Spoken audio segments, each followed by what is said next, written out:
Faro. Whātautou pia ki Manawa kia nai nai ang. Oku lorotonga teu mai e kau whanonga o e o mea maari. Taki mai e o mātua a o mea maari. Pea pehe ki he toi ngana kau whanonga. Ko ia ko kōrea te taimini ke ia ko whaifukau. Ko kātaki mai mua ki muan. Pehe ki he ko whahu.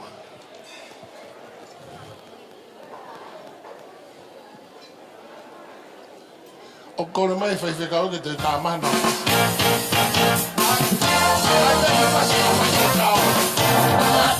Matanyo he makia saute, ona whakalalawe, ei hea mopole, toma puna ai lume moe lau olime, tākai aki lewa ai apa vevele. Matanyo he makia saute, ona whakalalawe, ei hea mopole, toma puna ai lume moe lau olime, tākai aki lewa ai apa vevele.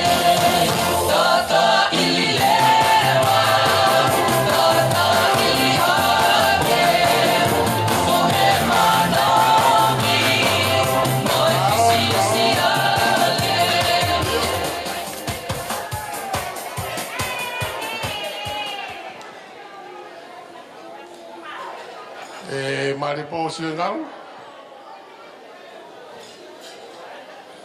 Iya.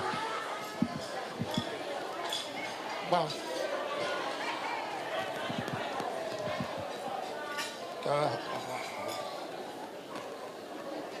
Balu.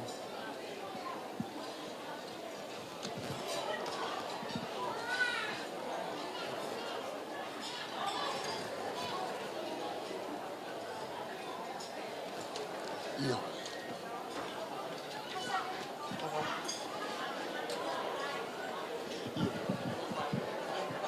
Balu.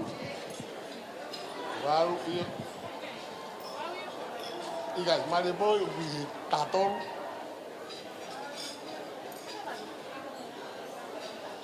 Iya. Tenis leva se makan. Iya.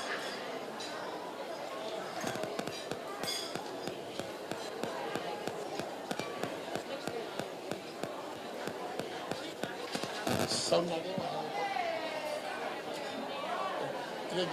Tiga baik.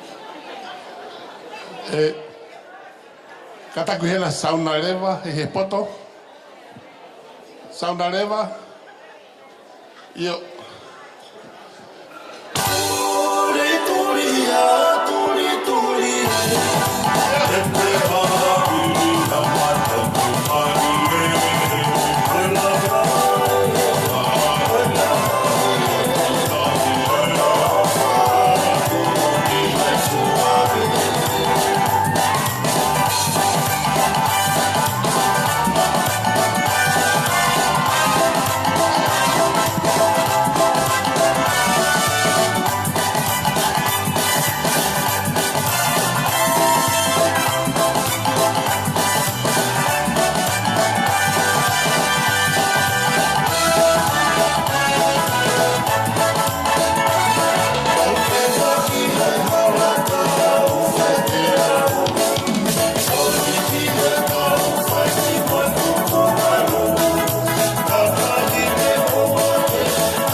Tai mi be lolo halai valuna osi e agai.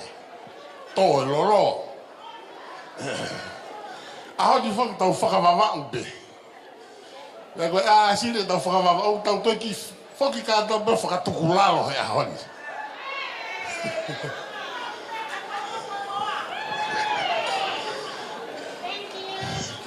Ko mau ai kau whanonga.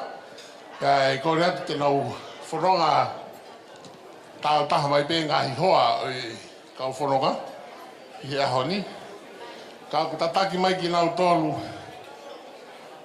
Hoa uruaki. Ko ko mātua ai groom is really whainga tupou. Tata i ko ofa tupou.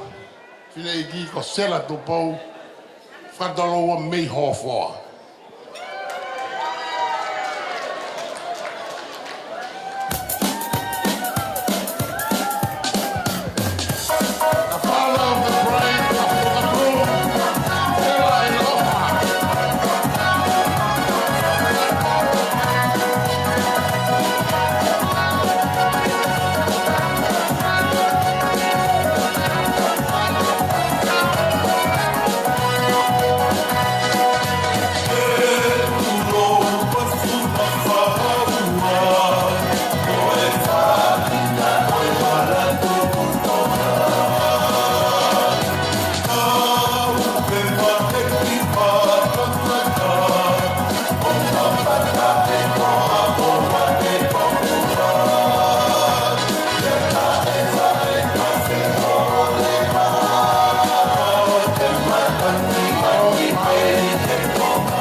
Nau te bifo ko tau whakawawa o bēni.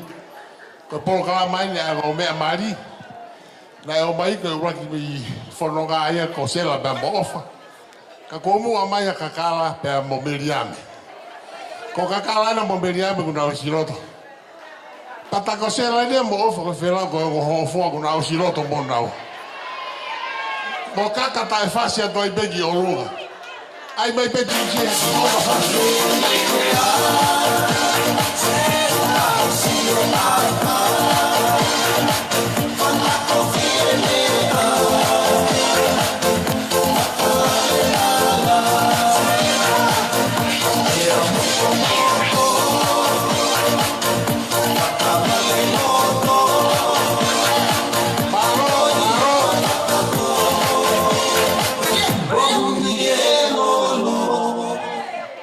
Whaki Flower Girls and Page Boys, kai whanau bea e whamiri o whiwhine mari.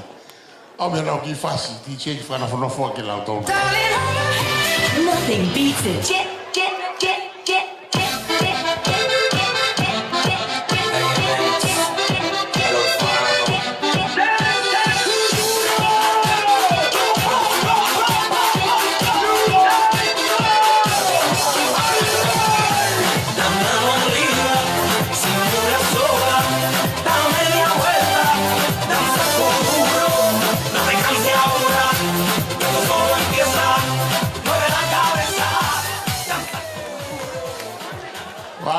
Thank you girls, thank you boys, thank you for the mums. Now for the bridal parties, we have our first couple, a cousin of the groom, Siaki Harai Whanua, partnering with sister of the groom, Emeline Tupou.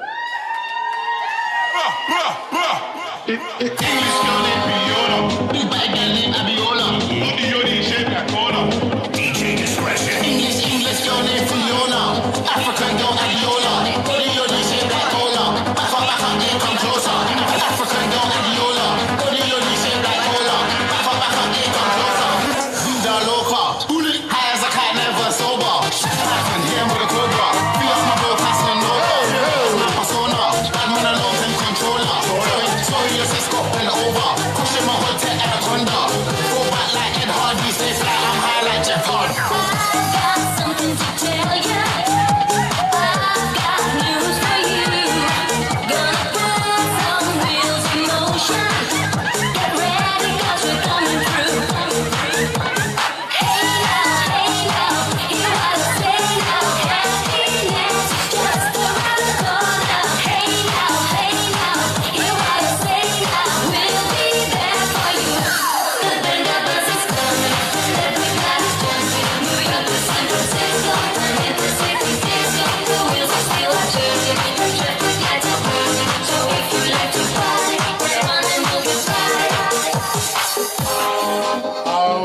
couple,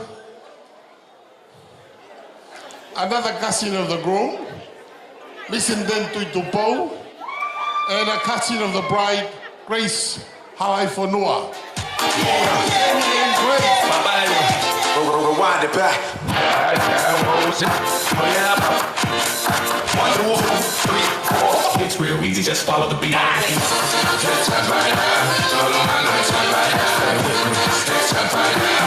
Smooth. That's right, I'm a bro.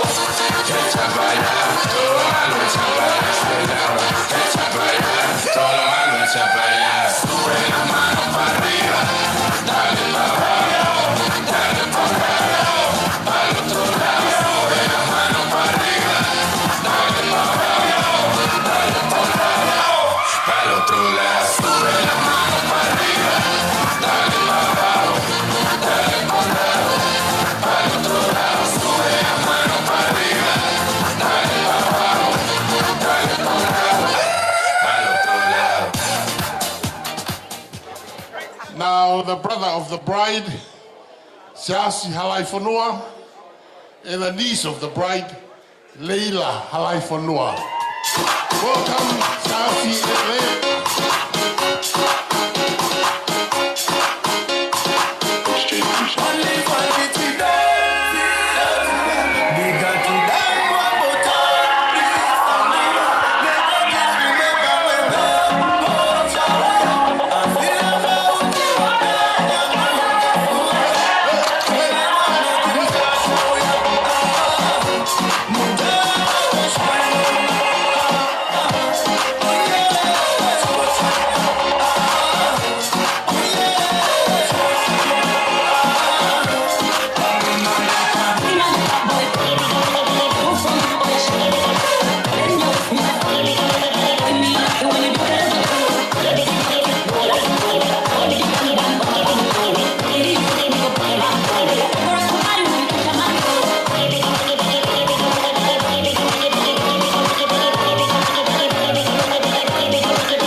Thank you, DJ.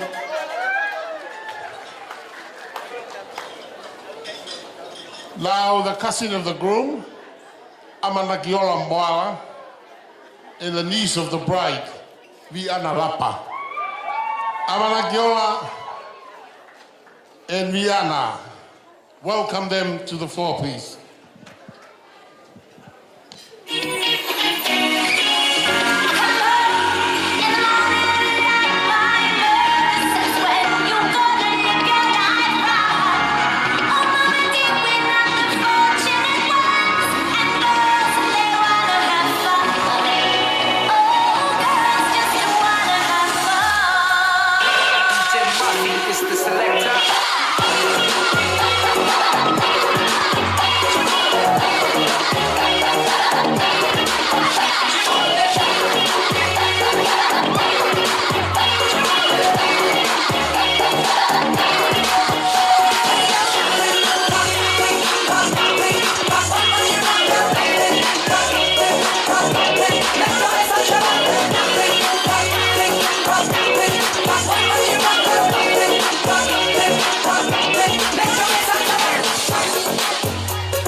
That guy is definitely not Amanakiola.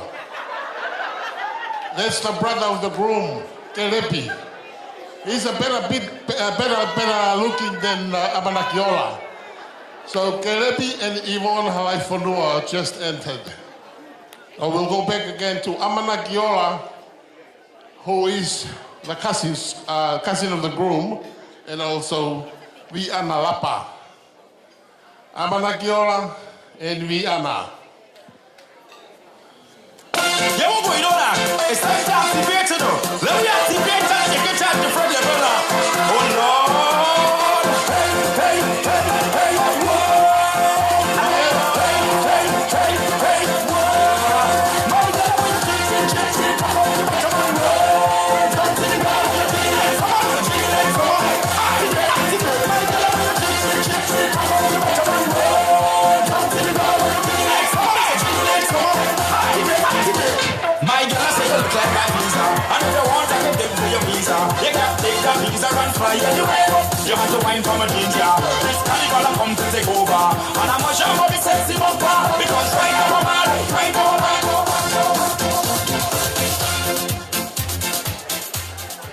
We are almost there.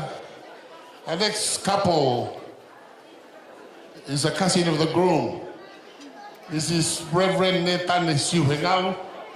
He's the son of the pastor who did the wedding. And also the wife is Sela's older sister. So Nathan Siuhengalu and the cousin of the bride, Mere Uila Halaifonua. Netane and Mere Uila, welcome. This are for the girls them, the Caribbean girls them. Let me see your hands up. Hands up. 1, 2, 3, go. When you want it, when you want it, when you want it, go. When you want it, when you want it, when you want it, go. What you want it, what you want it, what you want it, go. What you want it, what you want it, what you want it, go. When you want it, when you want it, when you want it, go. When you want it, when you want it, when you want it, go. Shake, shake, shake, and jumble it, jumble it. This one goes to the girls then. When you make it, that's been the problem. You want it when you feel like whining. Hey, the girls show me something, something. Push off your rest and push back your body. Y'all like you alone run the party. Haters just back, you can't test.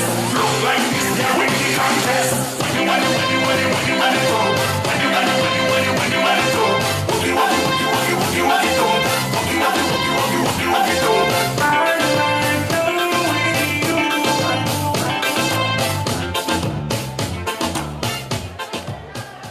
Thank you. Now the best man, but before they come in, let me ask you this little favor. After the best man and the matron of honor come in, would you please clear this part? We will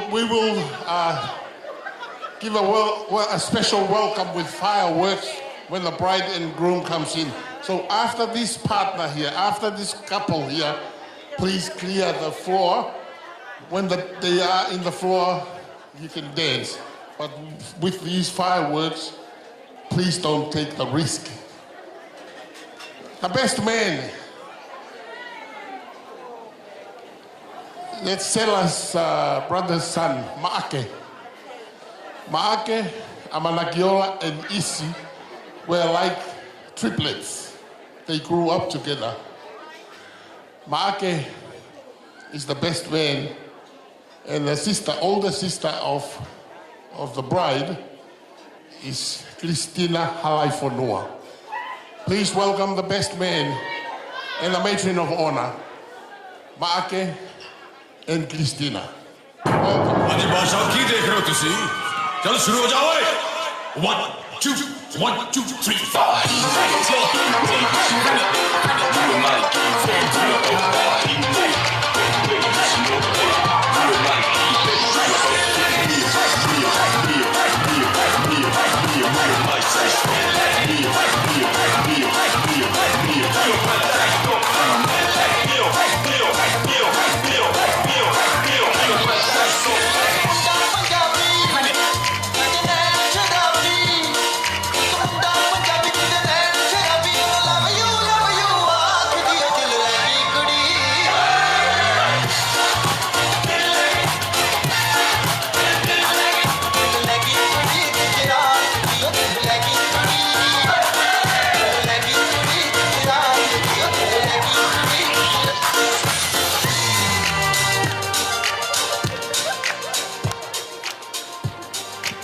Palo, Pito.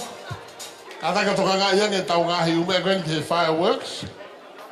I hope the people who are operating it. Are you happy with this one? Now, for the big moment, we are receiving the bride and groom. Isileli Whainga Tupou and Anna Vaelaveamata Tupou. Please be upstanding and we welcome them specially for tonight.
Seni. Como fala fora fora que o lugar cara. O kataka o nofu como vai no fora. Kata o teu que tá o kamata.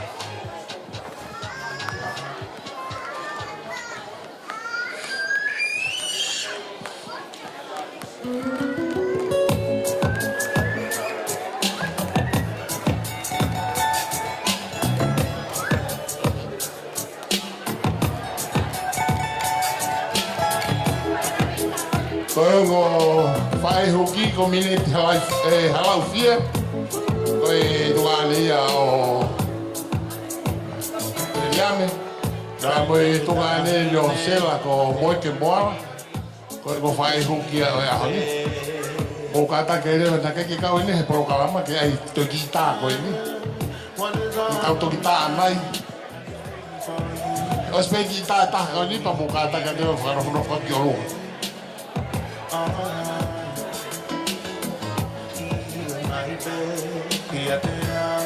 so I know I'm on your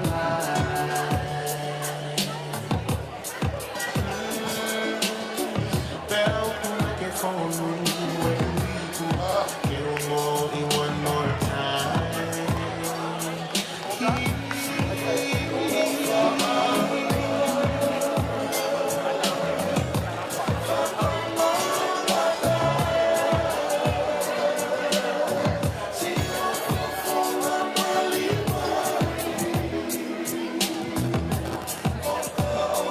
I whakaonga pe koe whanoko mou whanoko no whoko si he ngahi te piripe.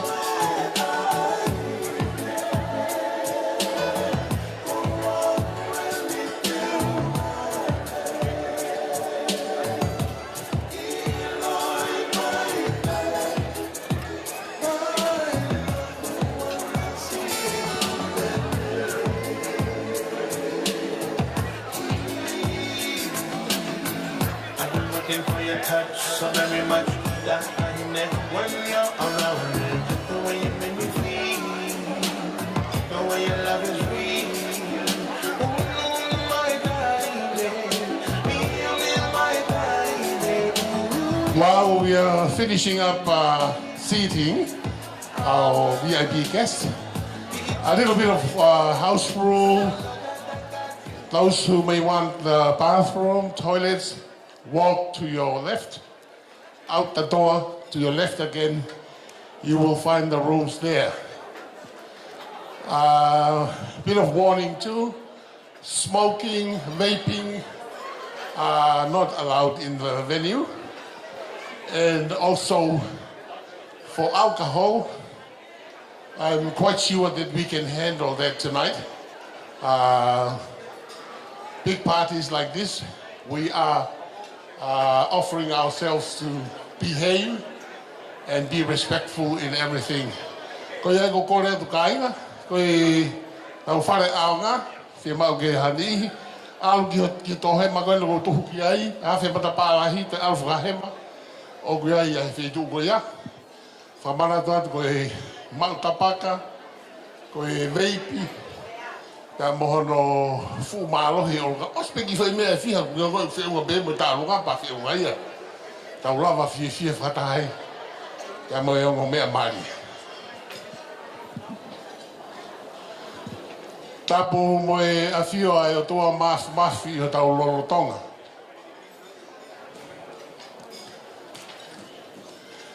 tapo di loa vai lala ka ba hoi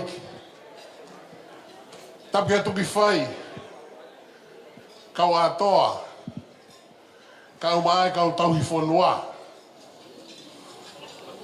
Rapa atu ki he whai whakau nā ne whai ai kātonga mari o e ahoni, te vita mari e posi o he ngalu. Pehe ki he whai whakau a ana halai whanua, whala mot paru. Ai ngā welahi ko whai i ahoni, ko whakatapu atu makehe kia ki moua. Kai o mai kau whai whakau o kui whareni. Tapa mo e se tuata lahi ai wahenga lotu tonga re ka hamono. Kai o mai kau se tuata kuna o hi whareni. Ka tapa atu ki he ngahi tuunga ko toa pē. Ko mui mai ia isleri kai o maa ana. Ke whai e kātoanga koeni o tau whakataha mai ai i he ahoni. Ko kore whakamore atu. Mo tua MC te u whakahamahama atu pe hai u whatongia. Ko osi whakakau ko fu mo tua ki he meani kau ke hanga pe u matāpure e ofa whakamamahi i au ke whawhai e ngāwe koe ni. Ko mo tua koe ni ko Savinata. Ko isi ko ila mutu. Pea o kouto e whakatau mau pea wa ofa pea Mosela.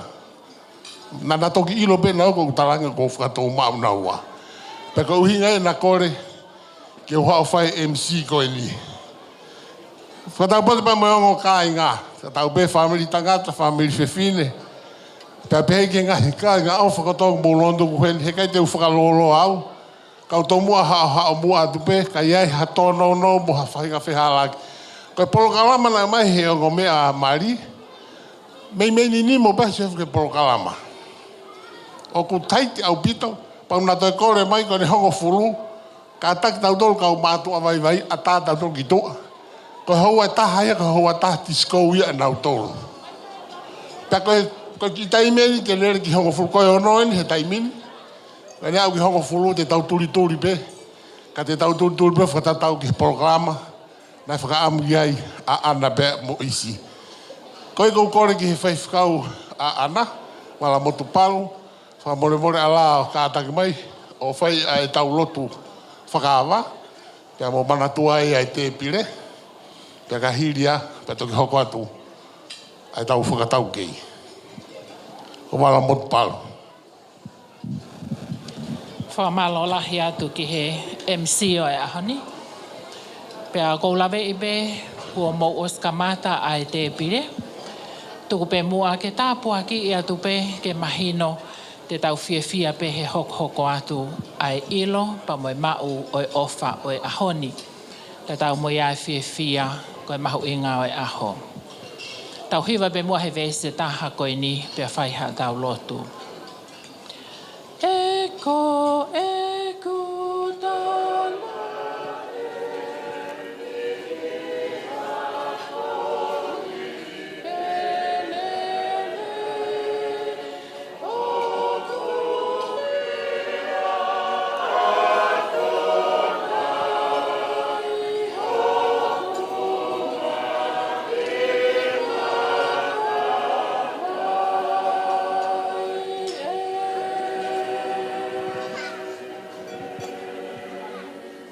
Koe whiwhia o e ahoni ko ho o awhio he ni e o tua. O mi ai ke whau ai whamiri, koe whamiri whiwhia, koe whamiri fo ou o ikai koe ahoni ka koe fo ou he kamata mo e awhiona. Pea mau whiwhia ke mau kauwhatahi, pea mo isleri pea pehe ke ana. Pa mo toenga o e whamiri, whaifkau pa mo toenga o ki nau tolu ko mau iheni i he ahoni. Whawhitai o e tāpuaki kua mau inasi ai. Mau iheni he hoa goeni ke mau whakailonga i ai whiwhia. I he mau kau whakataha he te pire kua teu, pea pehe ki he ngai whakawhiwhia te mau kau ai. He whailau maari o e merino, he whailau maari o e whiwhia. Pea tuku ke mau hiki ai lang o ho a whio. Tāpuaki mai ai ofa kua tukuni. Tō ha mau inasi ke mau hiki ho langlangi o wana ngalo si kau whikai e mamani. Honor and praise be yours alone, O Lord.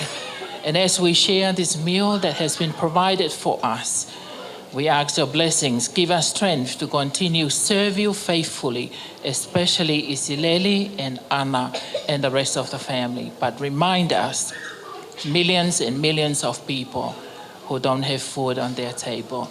In your name we pray. Amen.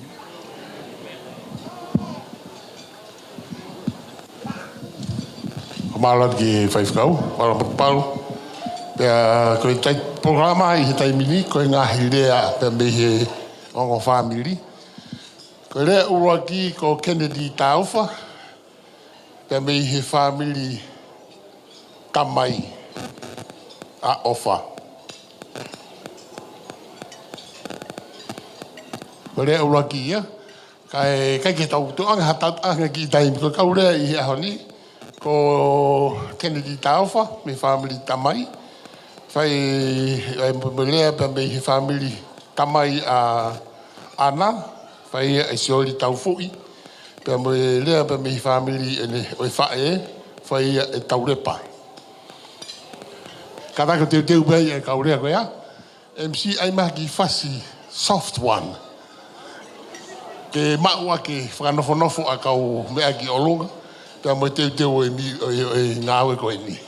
O si ate tau hoko rewa kore ka Kennedy Taufa, ke ne whakawa a e tau te pirei he rea uruaki.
Masaione, ai tangata na engari moko e, I he wahe oi kere kere.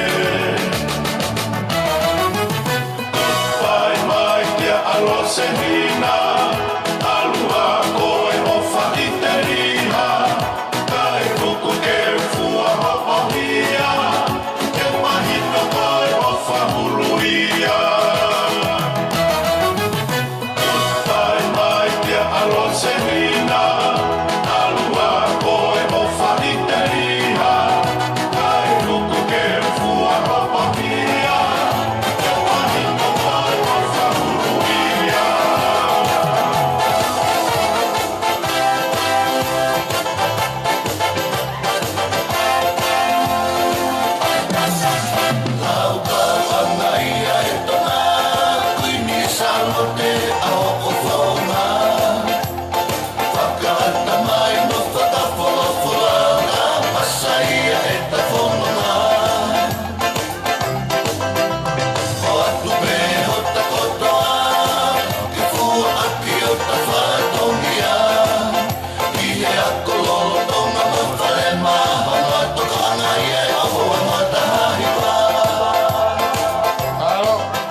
Lea fica uaki, que de digital, que ele faz fogado a família também a Israeli.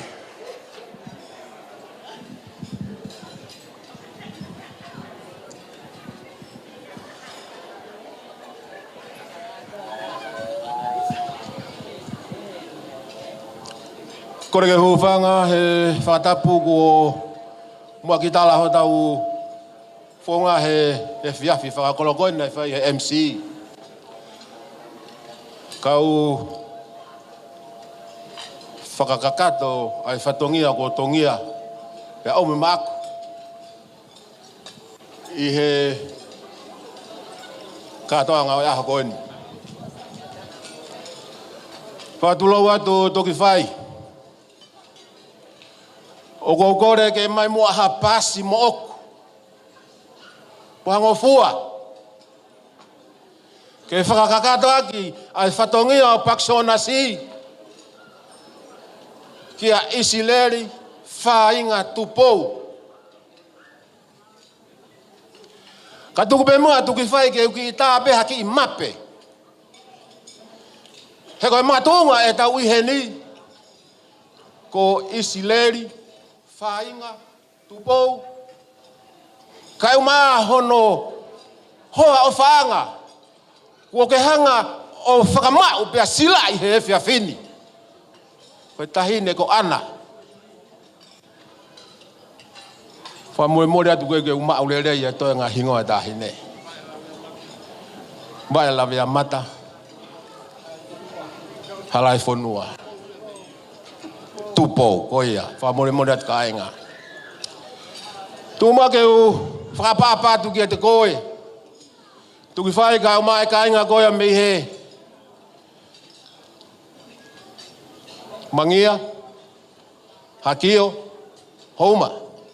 O ku pehe koe he tala ko tuku lalo. Pea ku kai ke pūri a ki wawa ulahi. Ai tolu i nai teni. Kau hoko tumua ke hau tā siri ai whaunga. O ko ua to ai moho mala e toki whai. Koe matua ko sirive nusi tauwha. Kai o mai tangata eki ko isione ila tauwha o whanu moe moa. Nai whai e kātoanga. Ho mau kai ngāmbe i mangia. Pena na lere mai me i tonga eki. Ke whakakato e ngahi whatongia i he kolo tupu ani. Nai lava kakato e whatongia ia. Pea mau whakawhenga maari ai a sirive nusi tauwha. Kauma sione ila tauwha o e whonu mo e moa ke na tala noa pa mo tupo mua. Ko tu po moa. O ka ke puri pe unga ka ki motolu. Tu lalo. Ko ene whana weni. O kuyai ai tangata eki ko eni. A ofa tu po. Pe koe kore koe nai whai koe koe koe. E sirive nusi taufa pe mo ilati. Ko ne kore ka tu po moa tangata eki. O mai hataha hao whanau ke avo ohi. Uinga koe kia hamanawa o kumama. Tari fie maari e tu po moa. Ai kore ai ongo tamai o eki koe ni. Pe koe bea bea nai whai tu ni a tu po moa. Te ke alu o mui he ongo tamai o eki koe ni. Pea ke whakaongo kia naua. Tulo watu pe fai whekau. Mo kau se tuata. Na pehe ko talanoa ke toi tabu ko wilo ikai te ufa pe. Mo manatui mo tau le lapi lapa mo kukua he fonu mo mo o alu fa pe ya. Toki alu hake kanoi matata im fonu e vai o alu kolunga ke funga tongo. Ka ku pehen. Fai pe koe ai whekau o koe na talange koe e tu bomua ki he ongo tamani. Pe ko manatua ki he talanoa koe o e katoanga koe nai whai koe kena i kāreri. Pe atu a mere kia sisu, kua maha ai vai, ai wai ne. Pe a koe talange koe, hangai koe sisu o tangambe. O ku teki ai, ko hai koe. Pe a ku teki ai ke hoku taimi. Pe a koe tafoki pe koe a mere o tala, ki he kaunga awe. Mo whakaongongo ki ai. Ko hea pe mea aku tokanga ki ai. Pia mo whai ia. Tuki whai. Ko mea pe koe na e tala koe e tupo mua. Ki hono foha ke alu koe ki he whonu moe moa. Ki a sirive nusi. Pia mo ilati. Ko mea pe na e whai koe he foha. Whakaongo. Talango fua. Pena hangane wa he ngo matua koe ni hoeki pa moe kainga o tanaki ai foirea e taha ki he ohi. Perewa he ngo matua ni ave ke na panga marie ai ohi pa moe tama ohi. Pena ai pehe ai tauhi koe e sirive nusi pa moe finmotua nai mariga sirive nusi koe finmotua ko ilaise manoa taufa o nuku. Ko ilaise ko e tuka ane ia o Steven manoa ko i nuku. Ko e Maria o Silivenusi. Tuki whai. Ko e motua ko ni o ku whakahoa. Lahi a Silivenusi sia ilati. Ko sisi taha we whanawa ilati. Ko kutunga ia. I he whiawhini. Na pe kua hatala whiri o tataka pane eke. Me ange ki he whonu moe moa ke ta ewa he whakalau kau e tohonanga. Pia ke wakai ai ke he api. Ke ta tala noa ai ke ilo e hoku uhinga. Whakamore tuki whai na pe ko te tala laku. Ka koe tā siri. O e rea ku o mai ka te au. Koe whakafofonga ai whahai tamai koni koe a ofa. Ko ki mau tolu tuki whai na mau mangia pe. Alu pe whakalaka, pe whai e kumi mo ui ki tonga, o mau lata ai pe mau tori hofoa, o nofo ai pe koe kakai hofoa, ka koe kai mau tolu pe me i tukulalo. Hoi ki pa moe kainga, koe ke ai hale ai whiunga. Koe whakamalo at pe ki mau tolu me honga ia. Ho mau lava mai ke whai e katoanga maalari o e tāne koe ni a Israeli ka mahono hoa o whanga. Ki mea whakaosi pe te ungawe aki. Tuki whai. Koe tamasi koe na ko Israeli. Whainga. Oua na asiva ho amanaki au. Ko e tama pe ia ku osi ako ia. Pe ku ne osi ilo pe ia, ai mea ku tonu kene fai. Pe aku pea tu rewa me he fonu moe moa, isi leri. Alu ki houma, tuki fai, ko ena houma. O na siwa ho amanaki iau. E alo atu pe ia ku ne osi lava ia, ai pu ipe, pea mei peito, o alu ai pe ki tahi, pea moto kanga. Pe ka pau te katoi pu i koe ki aki wharehanga, whakamore more atu ko ene mea ia ana tene lava ia e ia. Ko osi talanga fua ia, pe ku ne osi ilo ia mea ke fai, tuki fai, ko ena houma. Ko ena houma, pea ke pure mo fai te riha, he ku manako pe ia ke talanga fua mo whakangongo, i he ohi nai fai. Whakamore more atu, ka pau kua harea ke whiunga, pea mo ki mautolu he whiawhini. Ko e ngata pe ia, a ki mea ku tō mai, ke whai aki, ko tau maalari, o e katoanga ko ia ku tau lawea he whiawhini. Lewe rewa e malanga, kako tau atu.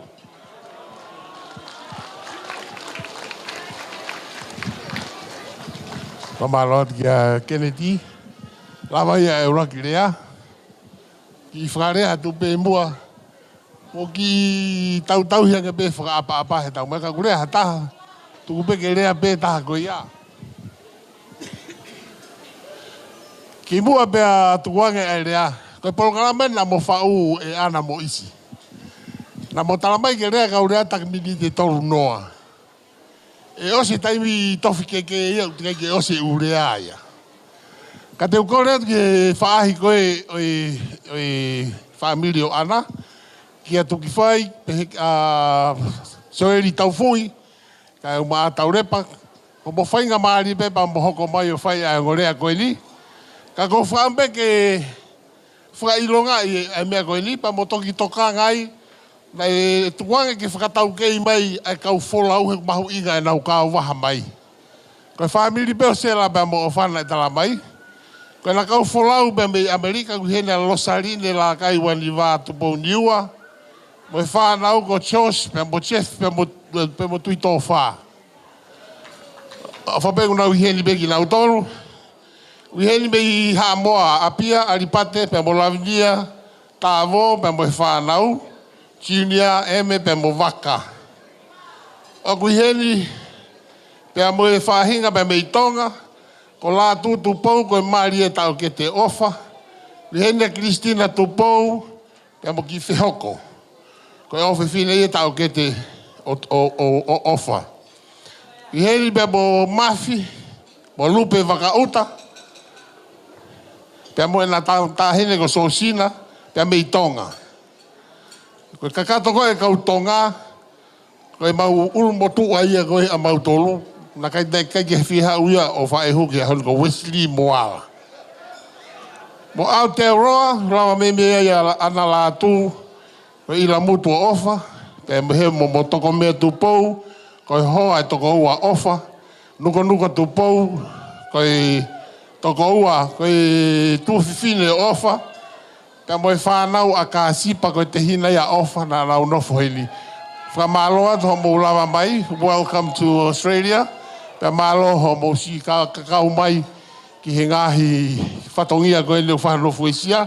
Koe e ka taimi koe niko kore atu ki a soeli taufui, ka ataki mai, o whai e rea ku hoko. Pea mo toku whakatau kei ai pe ho mo kau wholau, mo kau a ahi ko lava mai. Malo opito.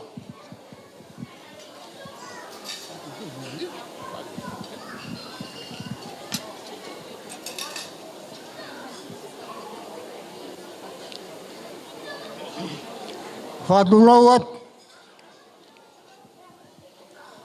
tapu ke o tua ua fio i o taulotolotonga. Ko e whakarewelewa, ko ho tau uniwalu. O ku kei tere ki mamana pe a ope matawhala e nekelesi. Tau inasia i ngai ahon. Watapuat ke hau eiki. Peki haa matapure. Pea kou kore whakamore atu ke utoi atu he tala whakatapu o si hona whai. Paksaunasi Malo e mau whainga maari e. Koe nai kai ke ukau au ia he whakahoko e polo kalama koe ni. Nā te lere mai pe ko te koe fwoi polo kalama e ua. Ia. Uluaki ke ukau he fia maalari e aho. Pea kohono ua koe ua kai. Pea kua whekau e si oeri ia. Ke uha o whai e rea. Pea kou whawhetai ki he tu e langi. Ke i olo waha ene tāpua ki. Whawhite whita au tau whai laloha kanga. Mono ngai monu. Mono ngai tāpua. O whai o tua o whai matau tolu. Koe i rea te whai whakafofongai ai whahai o ana.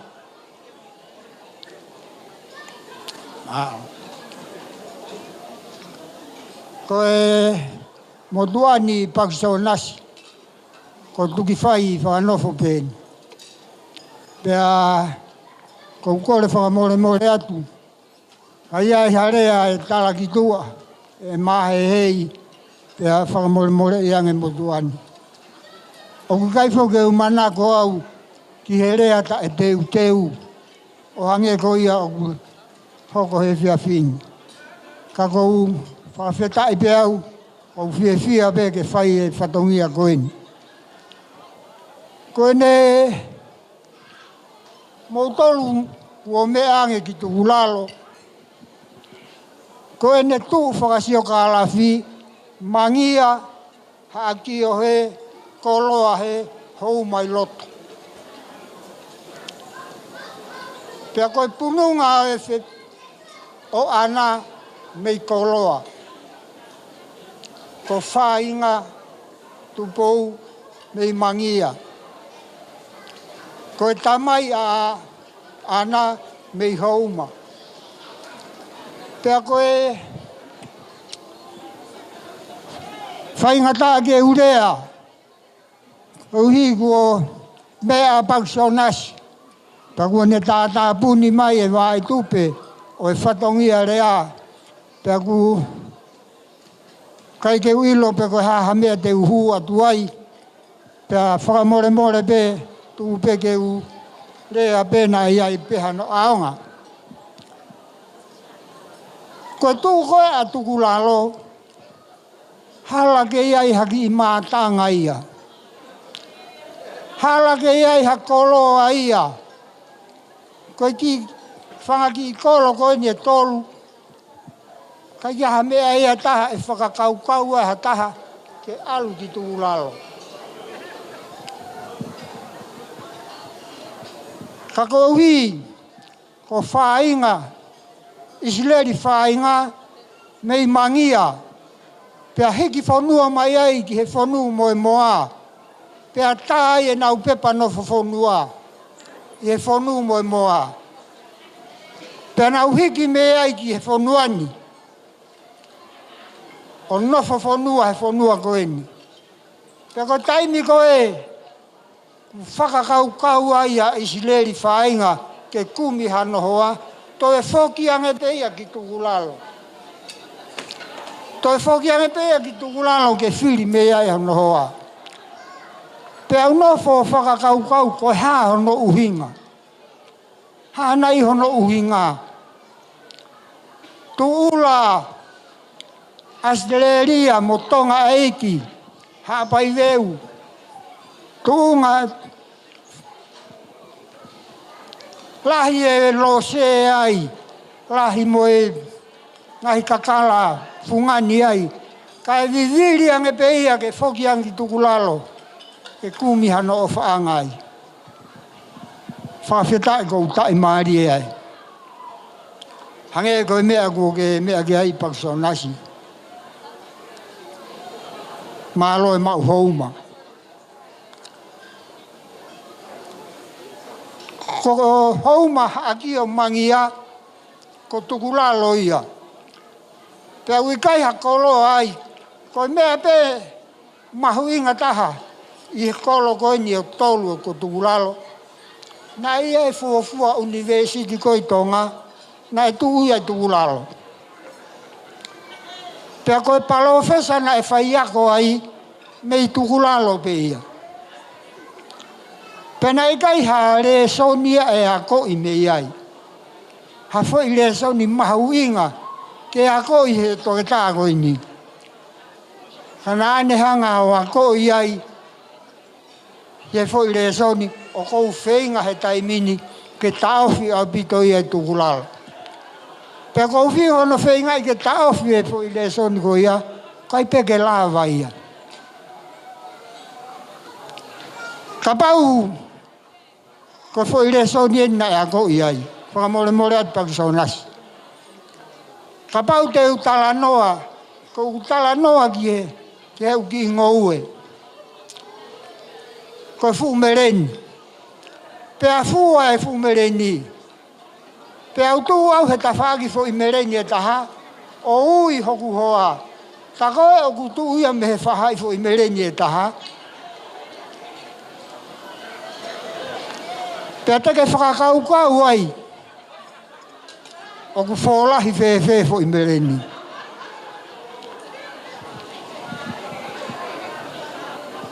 Ko hono uhinga ia a piako koeni, na ikai ako i ke huarela. Ha talanoa. Pea talanoa he tamaitaha, na e aro paki i mai fo i mango. Pea na ukai he ui ke kakatoko ia fo i mango e taha. Pea te whakauhau, Wanga whewhe, na e lawai whewhe he i kau i mango, ke tau kau aha fo i mango, ku kai he whaamiri, he wike ta. Whamore more atu Pakisau nasi. Ko e anga pe ia ku tala noa. Pea ke pea whiwhiri, ko e hahono hinga to e whoki ange, a Isileri whainga, o kumi ange ki tūlalo. Pea uilo e mea koeni. Pakisau nasi. Ka mari hataha tukulalo, pea ukai toi pehe ha mari hataha i maamani. Ko e mari a maamani. Pea ka loi hataha me i tukulalo, pea ku loi peia ki he mate, o mahu inga nge loi he ne mo ui. Pakisau nasi, te ufoki mai he ka veinga ahoni. Ko ena e ku konga pula ke whakairi. He kou la vei, ko e pula le rei, e mau mea ha fua u le rei. Ko ana, vai la vea mata, halai whanua, ko ena kou tuku atu. Whaideria ki ai, he koe mea ia u mahuinga ki a te au, ko haia e o whai a ana, ko ia pe te ua whai. Pea koe mea ia kou whiri ai koe kou whika uluaki. Pea ulau lotoa ho sino ko hoku hewani. Hoto o ngā kou whakasesere ai. Pea hua noa ka pau te ke toi mari mai. Kou ofa atu Pakisau nasi kia te koe. Mōni pea e puna ke ia. Ko hoku ofa anga koe Pakisau nasi e. Ko hoku malo hinga koe Pakisau nasi e. Ha potu pe te ke iai. I heni pe i heri. Te ulata pe auka ke iai. Pakisau nasi e. Pakisau nasi e.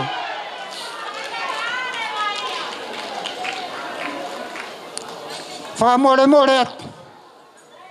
Mōni pe. Ka iai hau tōnou nou he ahoni. Whamore i ange au. Ta whoki pe ki he. Iho ilo whakawholofola ni nei. Aho e tāne. Kenai kāleri. Mo ni pere e whae na whai e whae. Ko e hape mea tene talatu pe mō whaia. Kai ai hau tōnou nou he ahoni. Ko e hae mea koe na e talatu pe whai peia. Ko e tala ia e whae fita mo maoni oni. Ka koe whae peia. Na e tala noa pe tapa kai haka i ta mahono manawa. Whakaosi ake ki tala noa koe ni he wholofola pe. Ikai, koe ki tala noa ke he pēnia. Ko ulere atu he fia whetaha ke wakai hoku o whaanga. Ki whewhine ko Mariana. Pe ulere atu o ku whai mai e whai kawa. Pe au whainga pe hu atu ki ai. Ko ki whewhine na u ofa mōni ai. Pe a whai e whai kawa, pe a nofo pe a Mariana ia. O tokanga i ke he tamasi he tawhai koe, ko tamasi tala vōu ia. Ko au whoki ia, mō mea mai pe, ai e ku whehi a vare. Hoku pokoi mata hu whanga whakatapu, pe a mohoku sino. Pe a tuku ia tokanga hake ia ke he tawhai koe, na ia e tamasi ia ai, mau e nau mea nau api. Hala atake ilo e Mariana, ko au o kulahi taha o whai. Whai pēne tokanga ana ki he, tokanga ki he, kau whakaofa pehe ta whaaki. Whai pe Maria ana, mauhoa ana, mo tamana e tala vou. Osi pe me ai mahina taha ma whetaulaki, mo tamasi tala mo ana, i whare mahaki, o kula lava mai hono fofonga. Pe au beat, na e tā i koe tala mou, Paksonasi.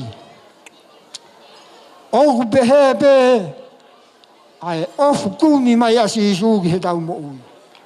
Oku hau pesi isu o nofo tau ta whaaki, ka tau to kanga halo pe ki he ngahi mea, whakao fōwhai māmani. Whakao whapea si isu ho tau ta whaaki. Ka pau te tau tokanga. Kia si isu ko ia ku ofa taha ia ki tau tolu. Ka ku tau tui ko e maari ko eni. Ke uho aki e mo ui.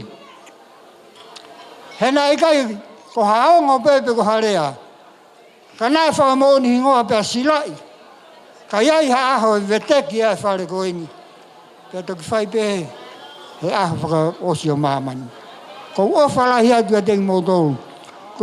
Ko e ki mea nou peni pea osi. Ko tala noa koe a episeri whakamore he kulau whakawholofola. Ko tala noa koe ki he tohi e whitua na e whai ki he siasi e sia menu. Pea koe tohi ke ki potu siasi e taha na e pehe. Malo peho fuakawe ngā. Malo peho ngā uelere i. Ko mea ko kovi i ai. Ko ho hiki me uraki o wha. Aho ene uraki o wha. Mari ko eni. Pe a whai atu pe no fō. E iai e taimi. E fō i ai. Pe a iai e taimi. E hiki ai ene o wha. E tene sio atu ki a koe. Ko kamata ke ketu ho alu. Pe si atu ia koe. Ko osi kamata ke vai ua hake moho lau. Pe si atu ia koe. Ko kamata ke osi ho koroa. E hiki lewa ho o wha. Ka koe mea ia utala ki e siasi e sia minu. Koe mea pea kou kovi ai. Ko hiki me uraki o wha. Ko o wha atu Paksonasi. Pea pehe ke koe kamasi isileri. Pehe ke kau atoa. Ko ulaka mo tulou. Te lia na upapanga eike. Upanga i Paksonasi. Lewe ai whakawa. Walo bito tuki whai. Ko se ka wala moto ku kalo fiere ai he taimini. Tuka te kalo ke fe i wala mati.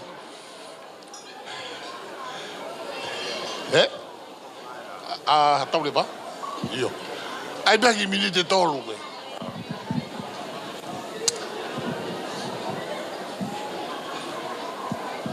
Matapu ki he awhio ai o tua o tau Lotorotonga. Kore mua ke hufanga e tala whakatapu e katoanga whakaotua. Na e kamata aki ai o wau mahuinga talu e aho whakakoloa koeni. Kai atabe mua moku Paksonas. Ka ma whinei ki 5 kau. Bege tangata ki 5 kau o aho. O e whakakoloa. Utau inasia i a whakoloani. Ka tū mua e whainga maari e koe ni ke whawhawhonga i atu a taurepa. Koe motua ku whakahawa a koe ki tofunanga pe ia a ana. Si i au i a meriame. Whalau mai me whamiri. Me i Auckland, New Zealand. Pe a ko maua mohoku hoa mo ki family. O kunofo i api o kakala mo meriame i New Zealand. Talu e nau hiki mai ki heni. Manofo ai ko e tauhi api pe. Ko tō e aoni ko ngā ko e whakakato e whatongia rea o e a koeni. Paksonasi. Tō bege whahonga i. Ai whawhonga atu ai whae. Whamiri whae. Ana. Waila mea mata. Whawhikau e ana. Ofa mai hokui. Kei mo ui pe. Ko ana. Waila mea mata. Tau walunga o fulu mafitu. Mafine iki a mo meria me. Smore be matanga iki kono tau ni mo fulu mafa. Te au lere mai ki no sila hiwa ngo fulu ma tolu. E tau ina faere ia ana. E tau motua ana ko tau motua ia no fomuri e fonua. Na kulere mai ka o mai a Christina na mabusaki a Christina. Ka ufafonga atu e ki tonga mo ia ana, mafafonga atu ngai fae. Tu pau we yongo. Fia kama otota. Pabegi ho fanga ngolo kwa kina ulama mai ko au beni. Ko ulama mai na au fenga be. Na kai ke ola ai fenga me fratonga ke a umai ke a whakoloani. Tumoa ke u kaumua e hua koe ni e whiwhia. Malere mai me koloa mawha e be me iofu. Kolo whara hola. O matata i ki o siasi unga koto halau whia. Fohai a whangu po. Mau lere mai me i koloa. Paka koloa isi ka pauna teke whakamatala atu e ana. Ka mai whamiri o isi. Koe ofa mo oni pe ka pau teke awangi ki koloa. Teke awangi o ngata pake awangi o kakau. Koe kakau ko ia ka pau teke mo ui o tau ki uta. Peko hoto ki awangi e ia. Ka pauna teke whakamatala atu e ana. Nai pehebe mo tangatai ki koe a ana. Nai kakau ake pa mo ui pe te tatai ki o koai o mari pa mo tofe fine. Pa koe peheri pe mo isi e ua koni te ki ai pe nai whakamatala atu e isi. E ana isi. Koe whaunga ni ana isi.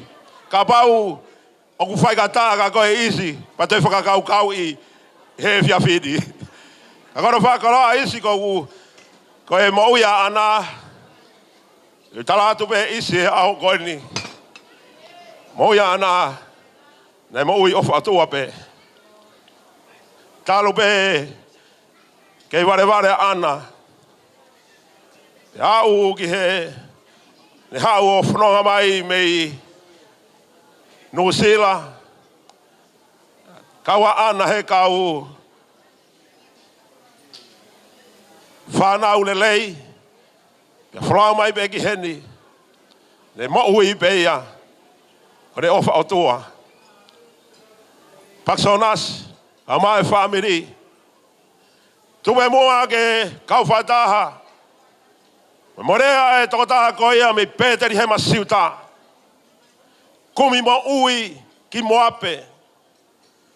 Mate ai whanau ai. Peta tou ai whewhine ke Felupe. Ai ongo whewhine muri ke whanonga moia ki siuta. Ke whoki kua more hono ofanga. Pekau he whae ke he ongo whewhine muri koe ni. Monofo pe. Pe potu te walu ki ai. Ukai ka potu i au tonu ke mo walu ki ai. Pe hawhea taha whoki. Kai taupiri ai taha. Pe kore ani nana whai. He tō taha muri koe ni. Naomi. Pe potu ke alu ki ai. Te umate ai. Isi.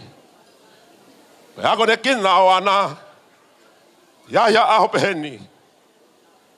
Koe potu te ke alu ki ai. E mate pia anai. Ko whepe a mea te ke whanonga ai. E tala hofua pia ana. Ana. O whatu. Tāpa kina mai ko heiki. Koloa mo tāpua ke ahoni. Puke maua e koloa. E whakakoloa ki koe. He ahoni e tangata e kwhai whikau. E koloa mahui ngā peia. Rewe rewa manga. Kauna tau atu.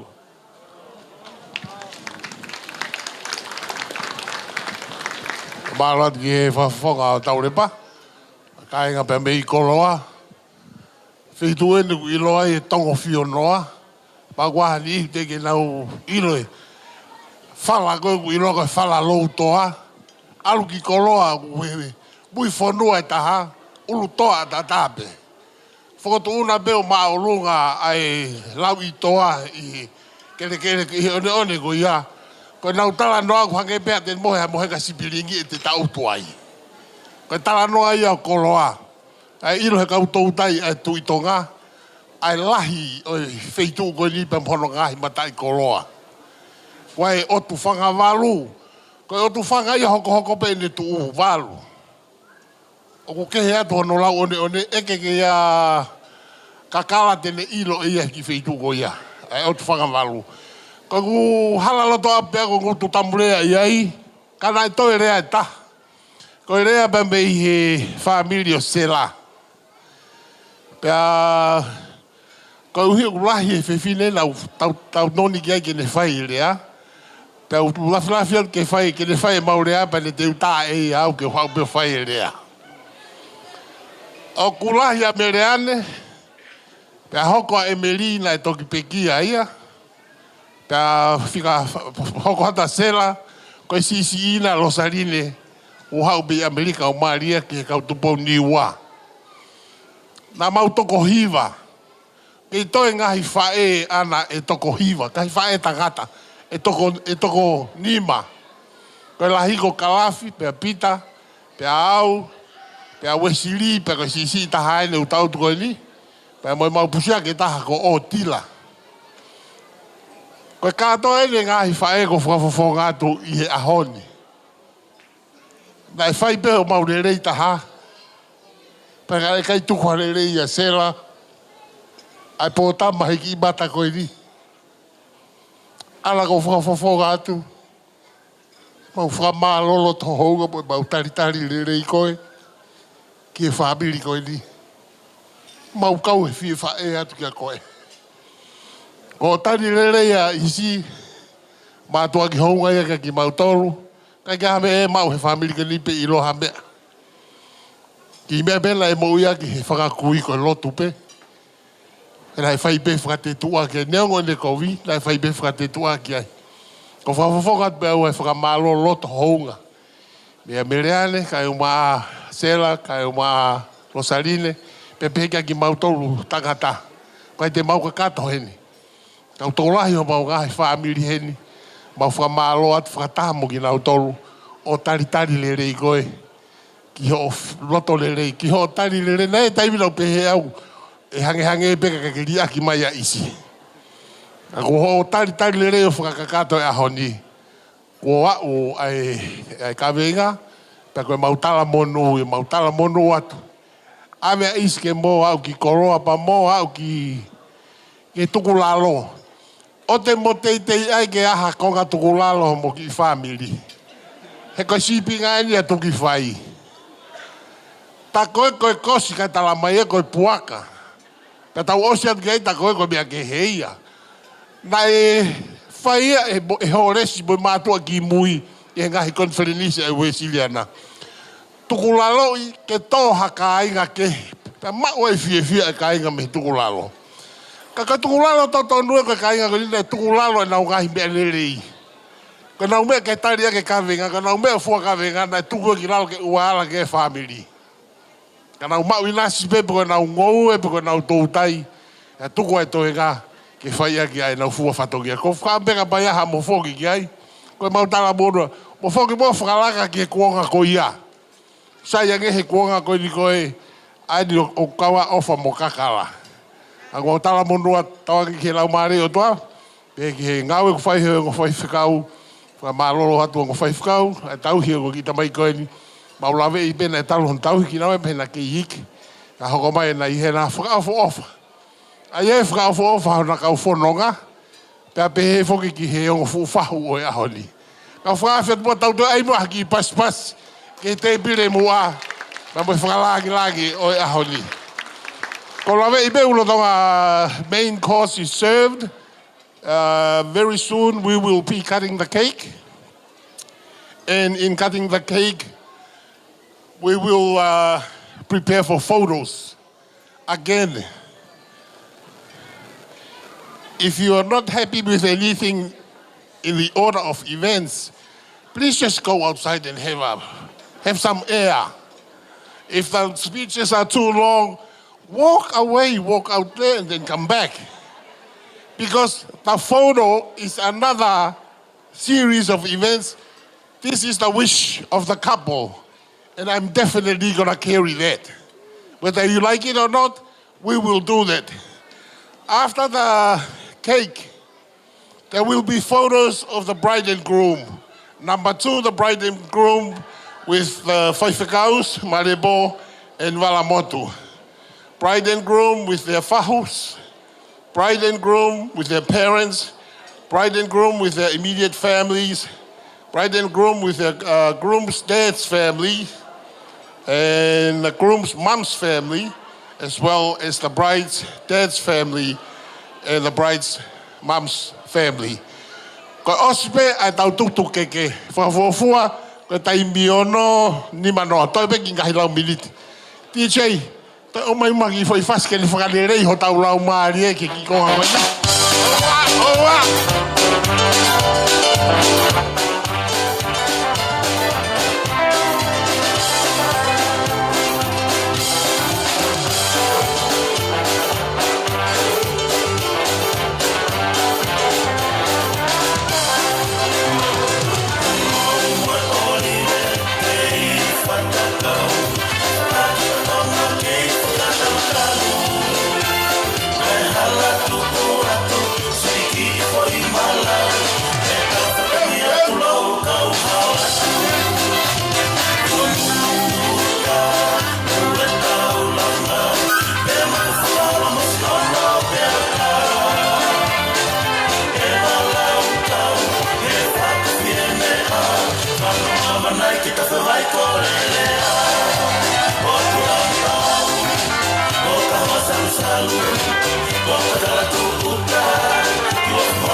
Malo ki holo mo mea pe mo no fafifia I ako matua marikoin. I tau whatatau ki tau taimi ke whaiha no tau whia keke a o mea mari o ea hon. For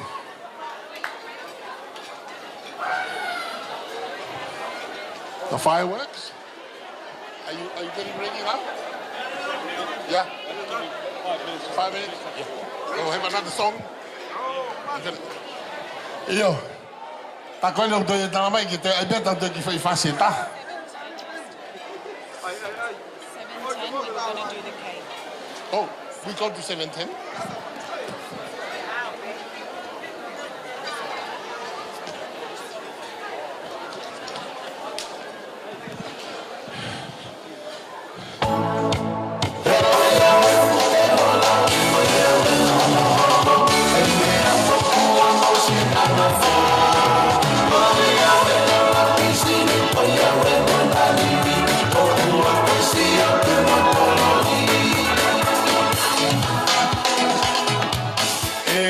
Pepe o te whainga maare.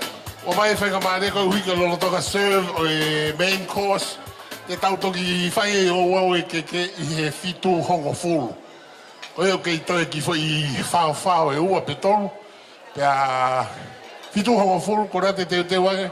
Whatatanga e whai moi fireworks ki he keke.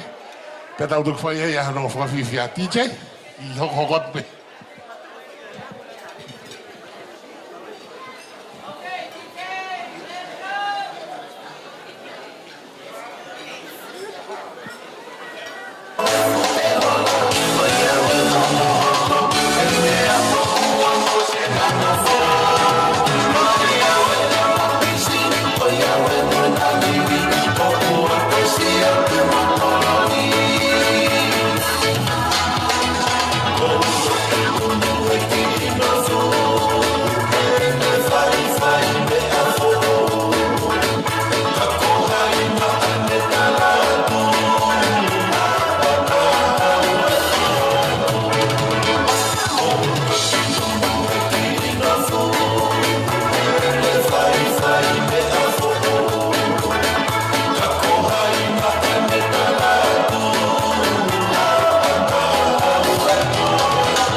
I'm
Wafia ki taimi ki tofia i keki greni. E ai fra tokanga tupe.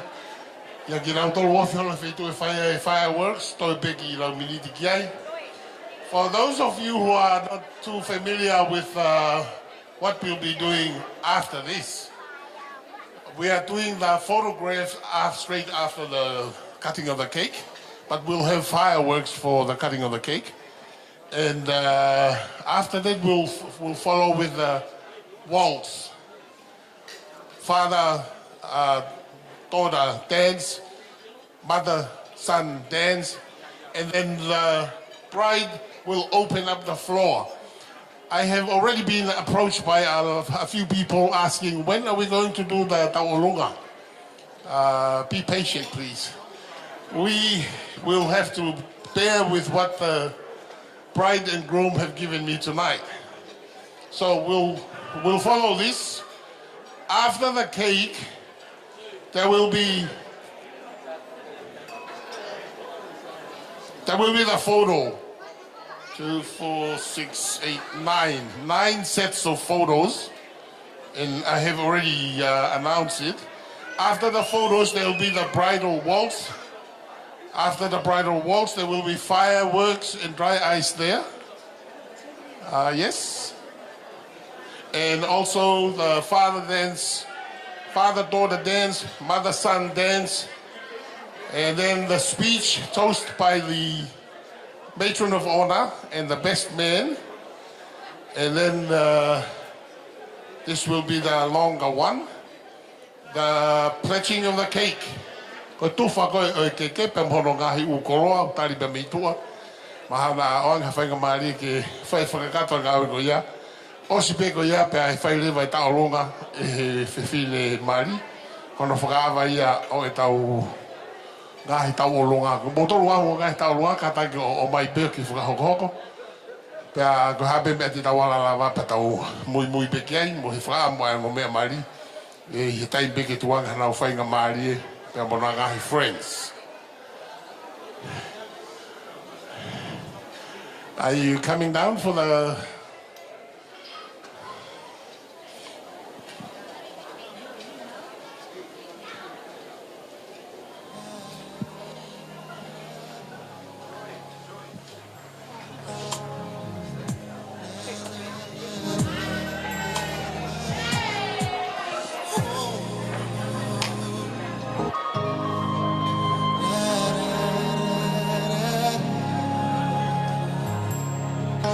May I ask for another round of applause for Mr. and Mrs. Tupo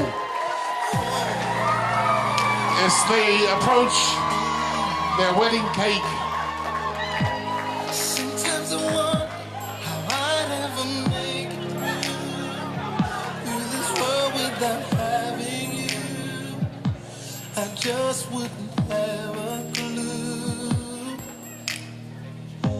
And sometimes it seems this world's closing in on me, and there's no way of breaking free.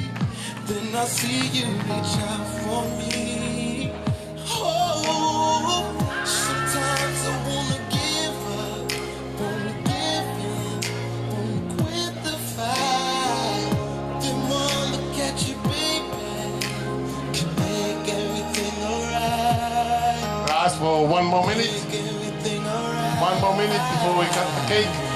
After this, the photo of the bride and groom, and then we'll invite the two ministers to join the bride and groom for the next photo.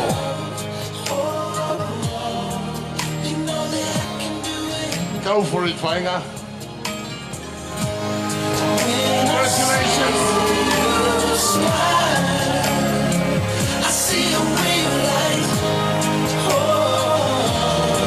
I see it shining right through the rain.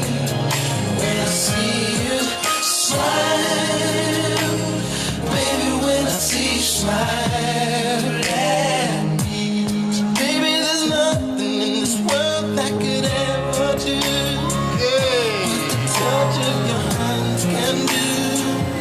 It's like nothing I ever knew.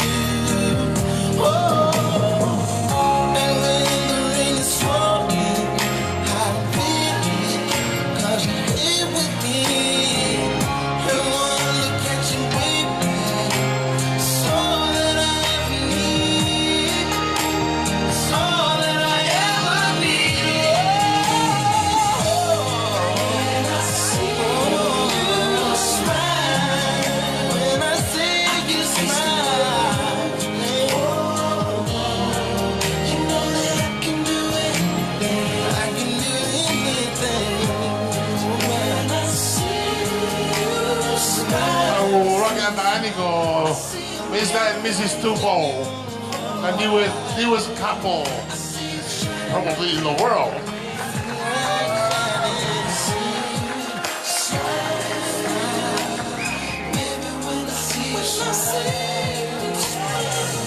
Sometimes I wanna give up, wanna give in, wanna quit the fight. Ko whai whakau, whai mora ka whainga maari mai ki mūtāpe mai o mea mai. Everything alright, make everything alright. Rongotonga e ngā mai mo koe whikau, katake o whahua mo mea mai mo ki moa. Mui mei e ke ospe iamba mo hoko mai mea mo tāra.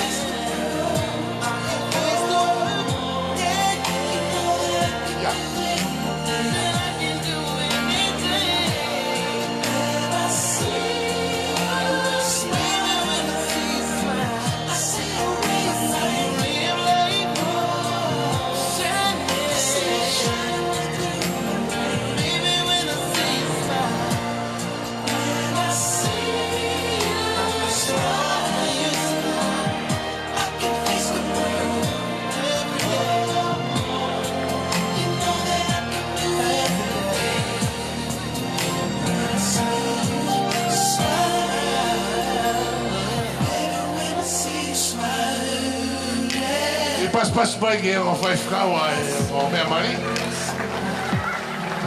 Malo o whai whakau.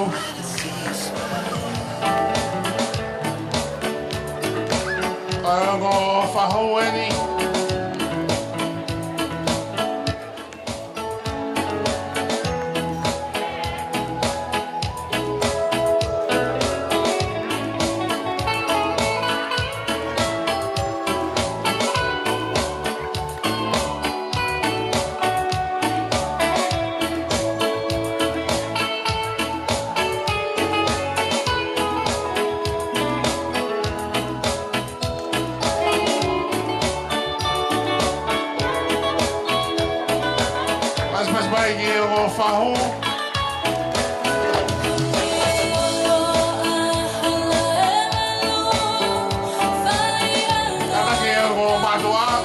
Sela, akala ba mo Meriame, mo Taimeni.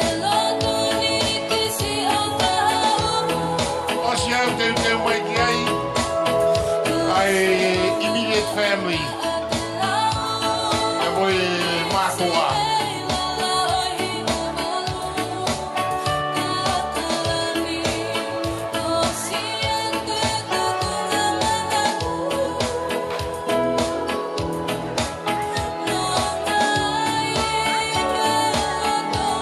Pas mai ki fukau ho foa mo tu lalo mo ni. Maro.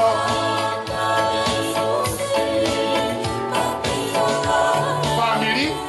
Akala no foi bem que mutado no é, né? Eu magoava mo immediate family. Kata mai immediate family o ana.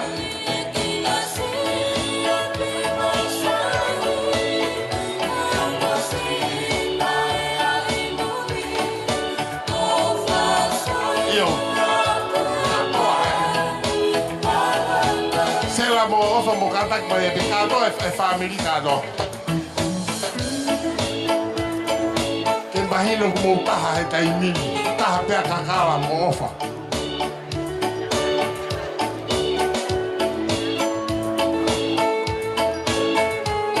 All the siblings.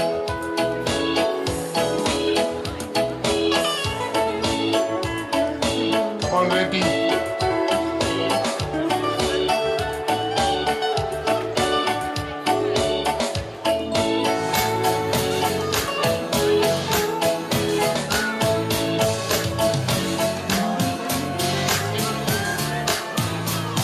Seni.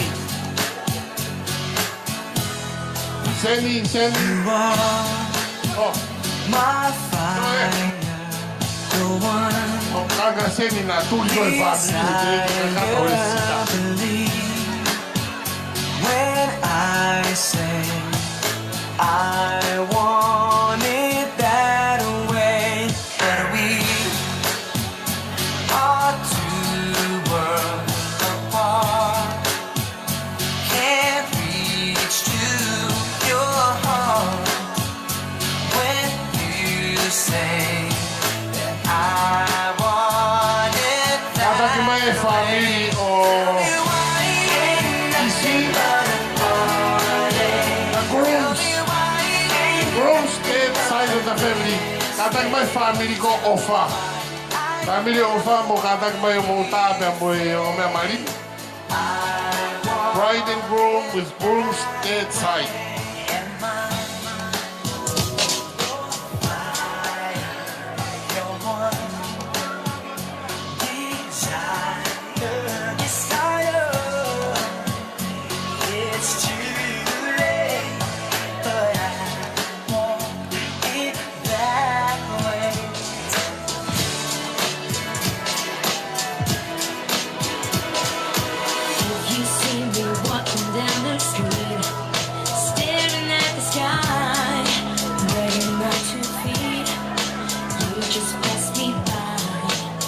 tau tai ngau ke kau he tari tari kai interstate visitors.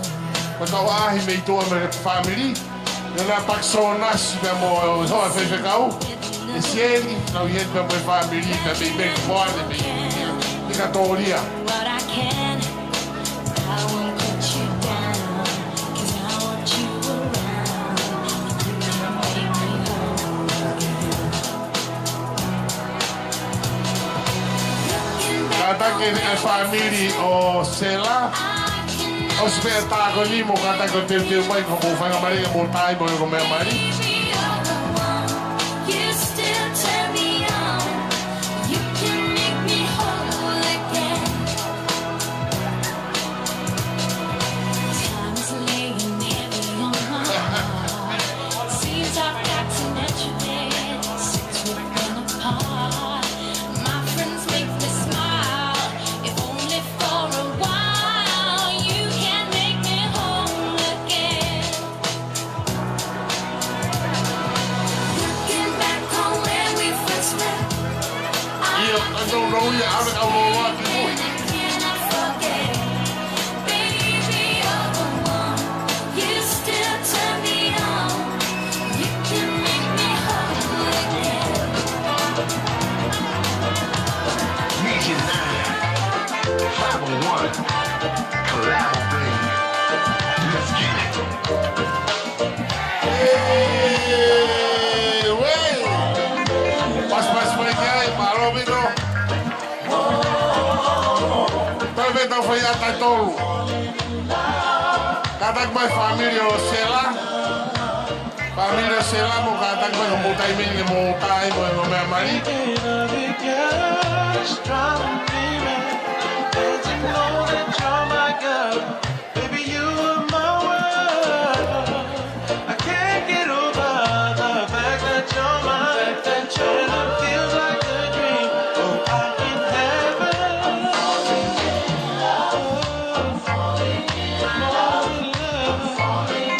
Wah kau Moromo tua hofo a hofu E vai feito e taha ko kai ki uiro eu Família Sela mo kata mai ronon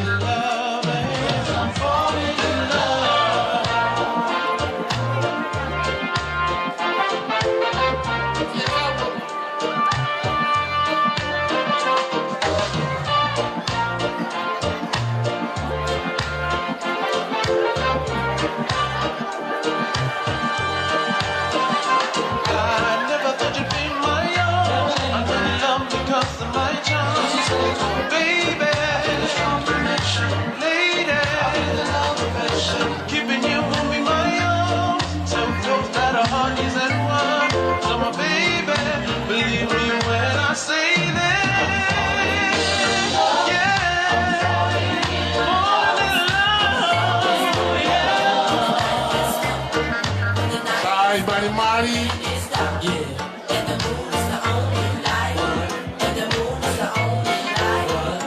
Hey, come on, baby, how far?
Não foi tá eu até mais família que tá lá com o dinheiro já tem uma família Miriam ou se vai tá com ele como vou vai então tá assim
Ataka nai te mosiosi mo mai o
fireworks. Tata ngawe ngombe Syria. Oh.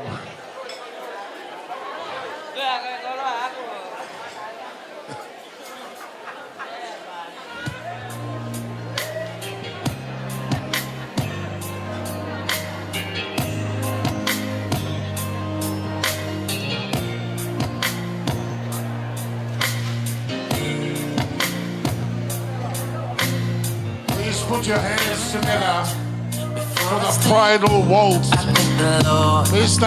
and Mrs. Tupo. Aren't they beautiful? Cause I've never seen a face so beautiful in every way.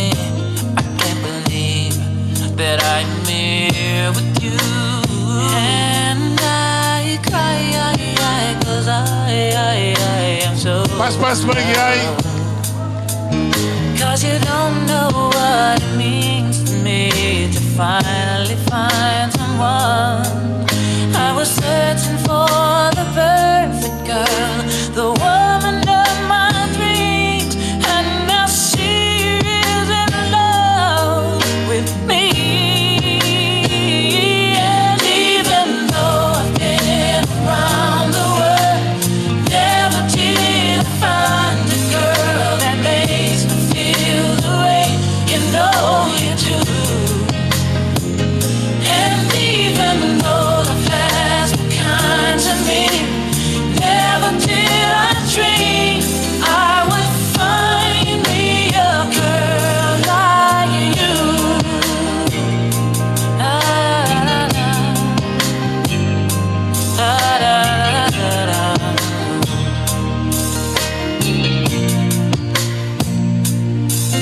Yeah. When I'm making love to you, I call your name. That's what I do. So you'll never no reservations. And that you're the only one for me. My heart is yours, and girl, and that is for eternity. You know we make the perfect combination. And cause I can't believe, cause you just don't know the half of it or what it means to me to have finally found the perfect girl, the angel of my dreams, and now she is in love with me. And even though I've been around the world, never did I find a girl that makes me feel the way you know you do. And even though the past was kind to me, never did I dream I would find me a girl like you.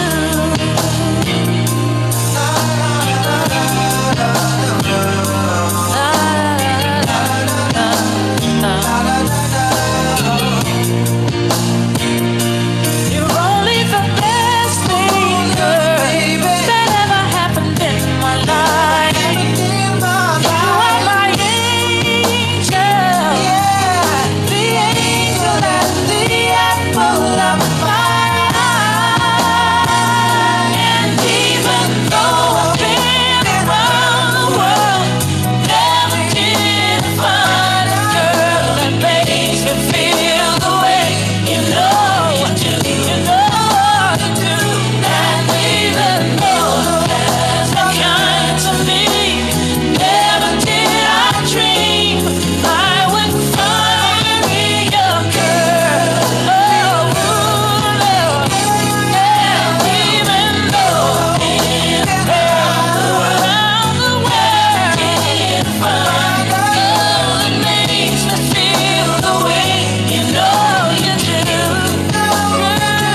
And even though the past was kind to me, never did I dream I would find me a girl. Find me a girl like you. Da, da, da, da, da. Please, another round of applause for Isi and Anna.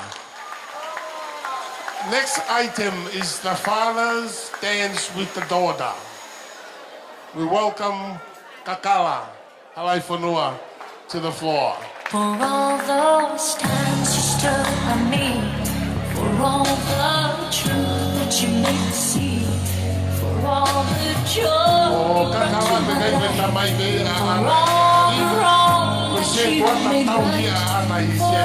Kasi every kuwan na dream siya you nga. made come true, Kuwan ko Anna. for all the love Ay, mabukanya you na tao ikay nga to yan. I'll be forever thankful, baby. You're the one who held me up, never let me fall. You're the one who saw me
for Kakala and Anna. And the final dance, we invite the mother to dance with the son, the groom. Oh, this is it. We haven't seen this one dance in my life. For the first time ever did I see Sarah dancing.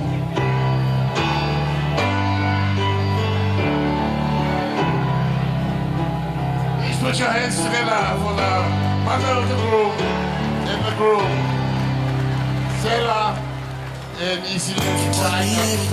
Everything you've given me, I always keep it inside. You're the driving force in my life. Yeah. There isn't anything or anyone that I could be, and it just wouldn't feel right. Yeah, I didn't have you by my side. Oh, you were there for me, to love and care for me when skies were gray. Whenever I was down, you were always there to comfort me. And no one else can be what you have been to me. You will always be, you will always be the girl in my life for all time. Mama, mama, you know I love you. Ooh, you know I love you, mama. Mama, you're the queen of my heart. Your love is like tears from the stars. Yes, they said, Mama, I just want you to know, loving you is like food to my soul. Yes, it is. Yes, it is. Oh, yes, it is. Yes, it is. Yes, it is. Oh, you're always there for me, have always been around for me, even when I was bad. You showed me right from my wrongs. Yes, you did. And you took up for me when everyone was down on me. You always did understand. You gave me strength to go on. There was so many times looking back when I was so afraid. And then you come to me and say, I can face anything. And no one else can do what you've done for me. You'll always be, you will always be the girl in my life.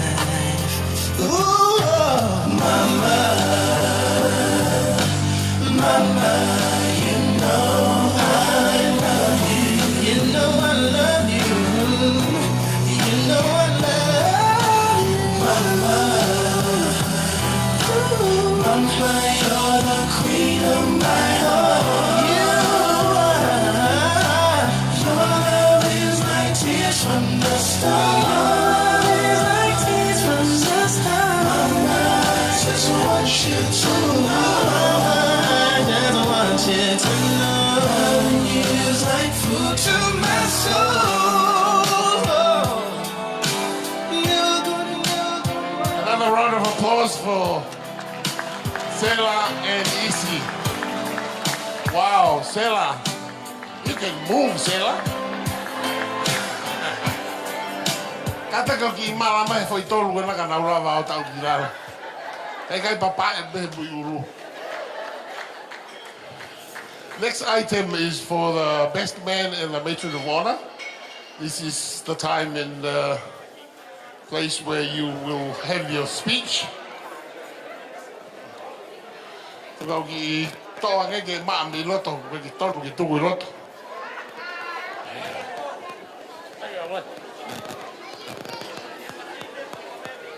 The MC me mate, oh well, tai feito.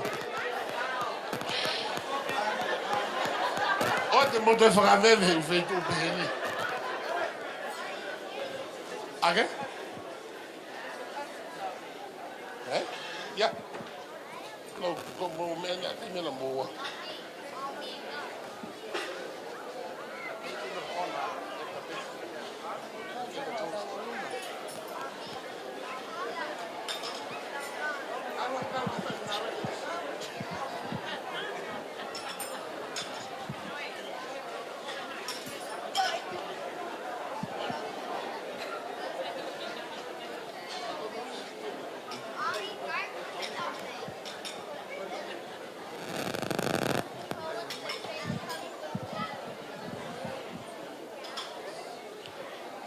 Ko le fai tu best man, ma ke moala.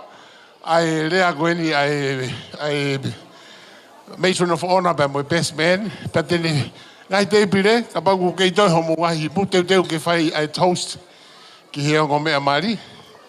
Mo tolu ko osifu ova to penge si pu o te to ai te ha me ki ai. Malo, ma ke moala. Kore pe keu whakamarmaro pe o ngahi tāra whakatapu ko si hauwhaki. Kai tarangata ia te ao whai ki tua. Kai whakahoko atu ki whatongia koe ni. Whakawhawhetai pe mo whamaro ki eiki. Ne ofa mo e tauhi ne whai mā ki tau tolo hana kotoa. To the newlyweds today, congratulations on your special day.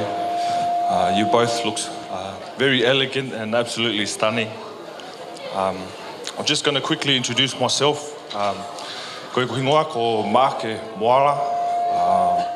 My father is Moike Moala. Moike Moala is the younger brother of Isi's mother, who is Sela Tupo. And koe matupake, nei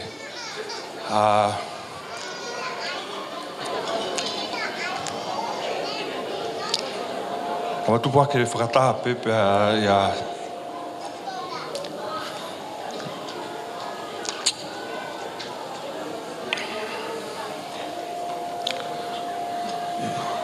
whare pe taha. Nei ngahi pe au, not just me but my siblings as well. E sera pe mo ofa. Pe na tauhi pe mautoro koe taha pe kau whanau i nato. We were very blessed growing up. We had a very big village behind us. Very nurturing. Many homes who helped raise us. Kai ngata pe a sera pe mo ofa, ko Savi, Siosi, Meleane Maripo, Otira pe mo ana. We were very lucky growing up. We had a lot of support, a lot of family. Growing up with Isi, man, there's not much I can say, at least here in front of everyone, but I'll keep those memories to just the two of us. But there was always three things you were guaranteed growing up with Isi, and that was an adventure, bit of trouble, and lots of laughter. And it'd been like that since we were kids, growing up very small throughout high school. Even coming into young adults, these three things was always a guaranteed thing: an adventure, bit of trouble, plenty of laughter, and I'm sure these things Isi will take on, and I'm sure you will.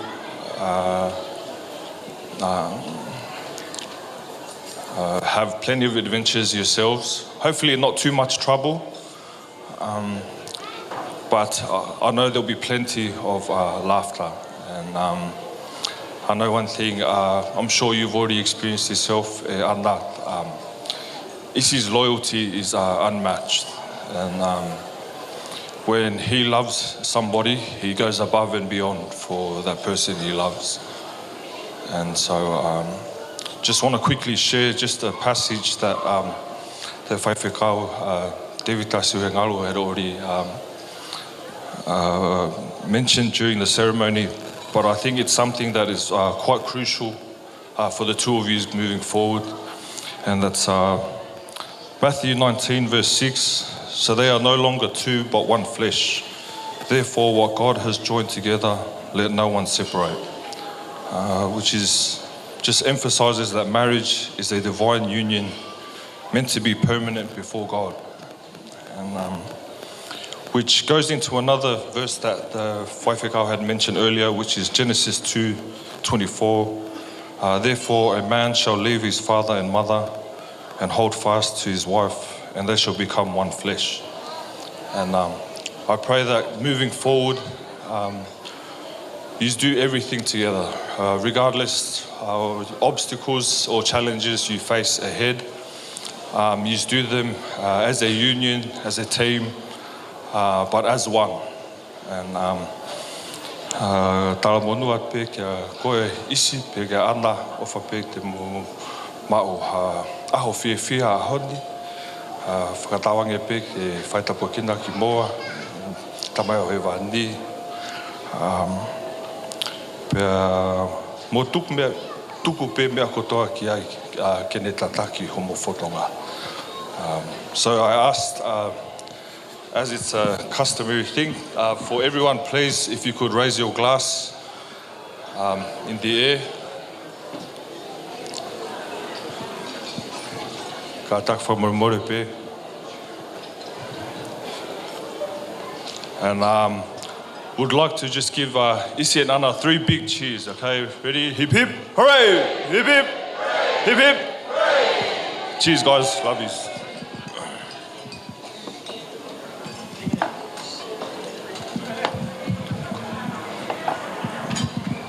Well done, Marke. Please give a big hand for Marke Mwala. Before I call upon the women to continue with the proceedings of the cake, let me tell you something about this guy who just made the speech. He is a very young father of 6, expecting the 7th. Am I right? So that qualifies him, Isi, that you two listen to him. He's a great father, and he's definitely the best man today. Thank you, Marke, and well done.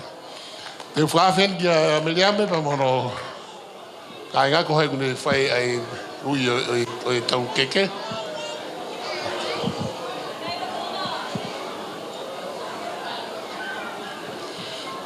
Koe toi tau programa. Urahi au tito e mea kane whainga maari pe ne hui tau keke. Ko mo tolu si tau runga pa tu whakawhitu taki mai pe. Ka ko very soon we'll be serving dessert. And after the proceedings of the cake, we will ask.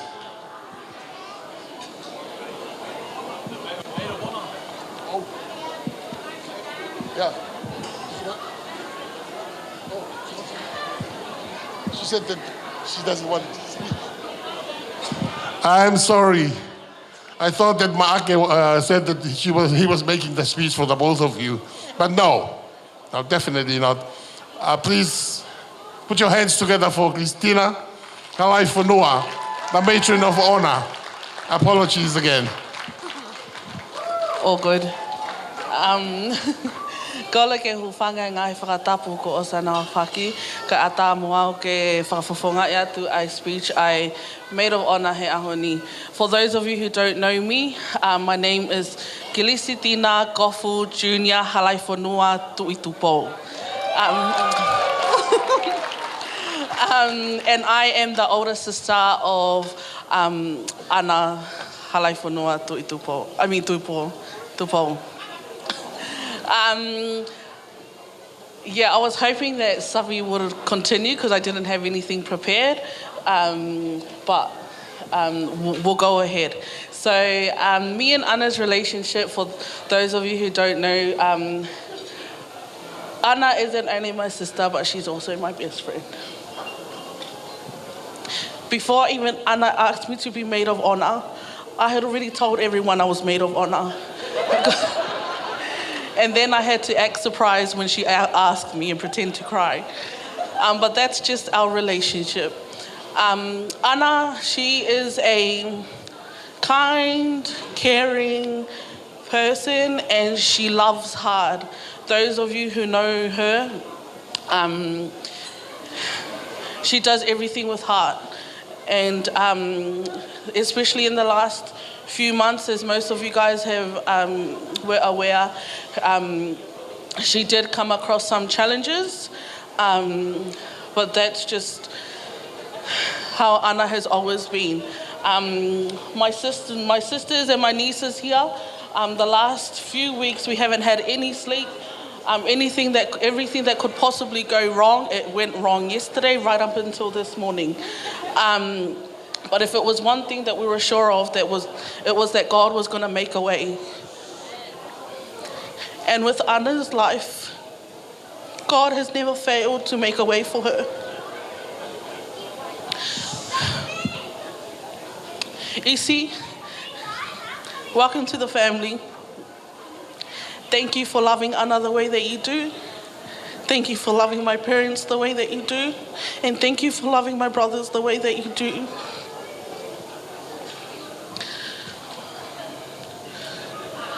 I know that God,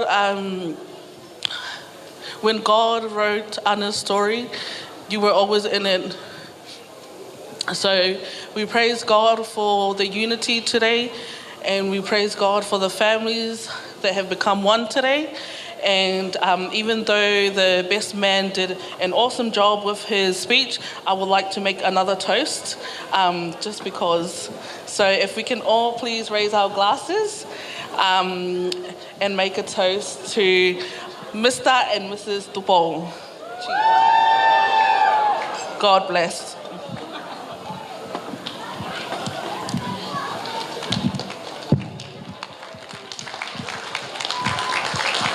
Pas para Cristina.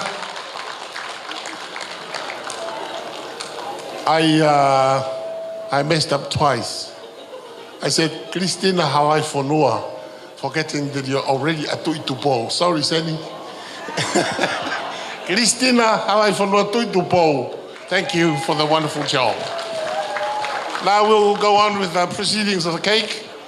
And this is none other than LC from Wafu. Oloua, Koroa. LC from Melbourne.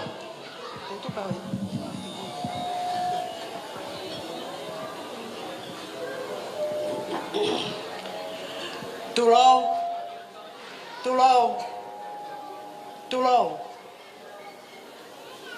Hufanga he ngahi tala whakatapu ko tō pē. Kai ata mo oku ai whainga marieni. Ke ufakakakato atu ai whatongia o i whanga whae a ana i he katoanga maalari o i ahoni. Whawheta i pia autoi whawheta i ki he eiki e ne whakahoko ai aho ne whai aho no area. Pia nai whai ki ai pia mo whelo toi. Pia i he aho ni ko hoko i wā ko i tahape. Io, ko whai ai whewhua kawa aki ko hoku roto ia. I he mea hono kotoa pe, he ena moui, pia pe he ki he ongo whamiri. Tuku mua ke whanga o whahoko atu ai ki whine motu ani. Na a mou pe he, ko ki whine motu ani mei whe. Pe koe mo ani mei whe o ku uua i he malae. Ko hoku hingoa ko resiri, a manaki, whiri moi hala.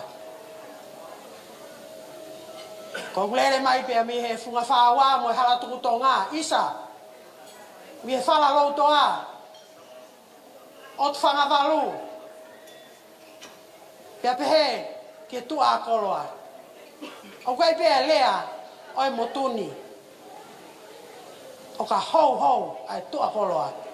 Pe au kuongo ia i wawau ka toa tonga kotoa, mamani kotoa. Ko toa koloa ia. Ko e tukumua ke whahoko atu. A hoku whau ngā, pe amu hoku uhi ngā, i a hoko eni. Ko au pe amu wha a ana, baila vea mata i a hoko eni. Ko fine eiki ko siteri Josefina, ko hou eiki ha moa eni. Ko siteri ko e makui hua ia mo Meriame.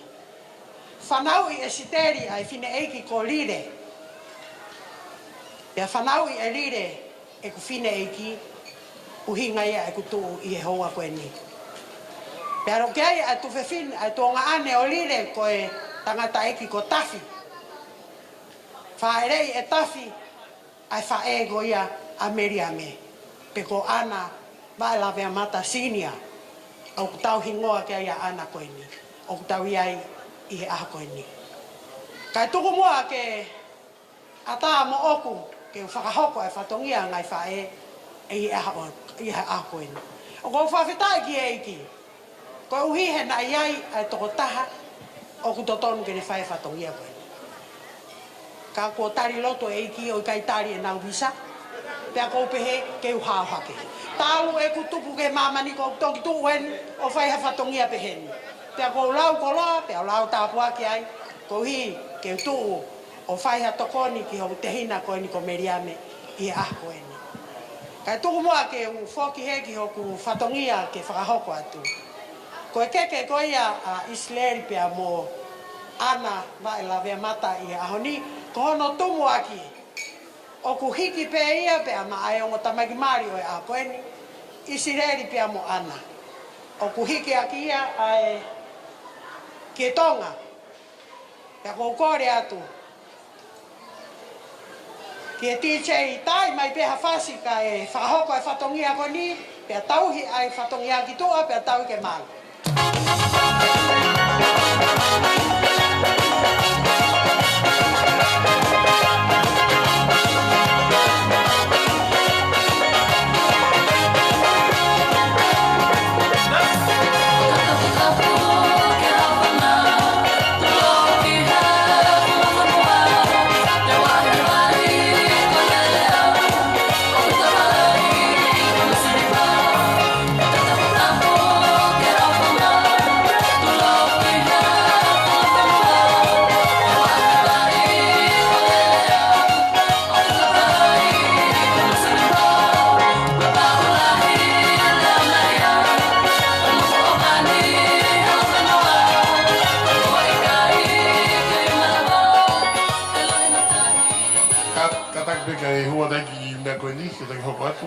Ko ki en la barbe kai toi to ia iau o ko e THZ Wanoa J a kata ko me le ko mesta kata ka mo ha ki go puria me ko e ne ma mahi ka o ga e fareni THZ 20J pa ba ko e fi ma pa to go a ro to ku tu fi kata ka ho foi tu tak ma ga ma o di ki be bia malo.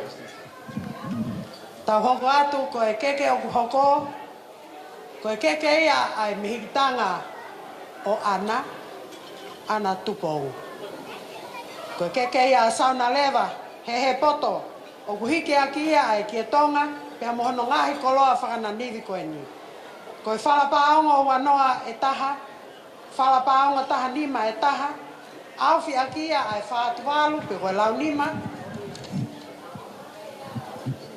whamolo ake ai whiu whatwha, kato teu pea mono ngahi koloa papalangi.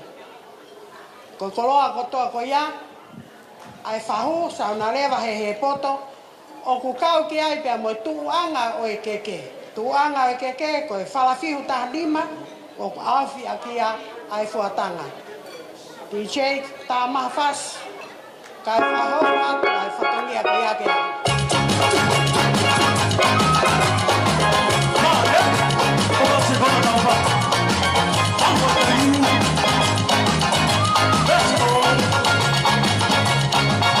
Sila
Malo ko tau keke hoko.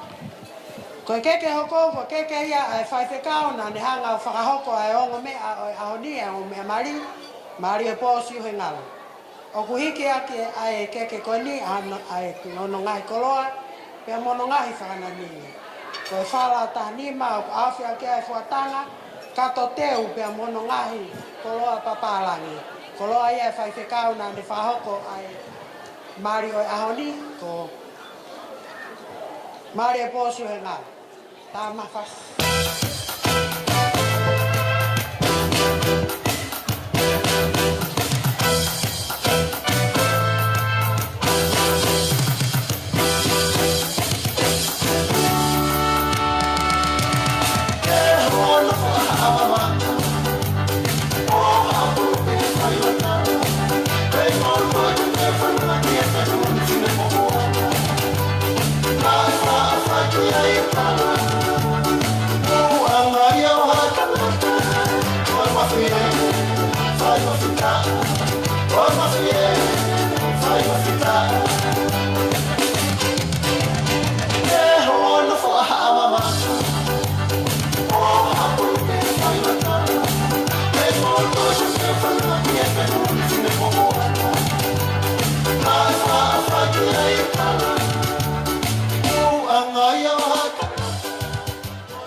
Malo ko keke hoko, ko keke ia ai fai whekau a ana. Wala mot palu, ko e fai whekau o e vainga lau tonga. Hiki aki ia hono ki koloa mono ngai whakananiwi. Whala tahanima awhi ake fuatanga. Kato teu pia mono ngahi.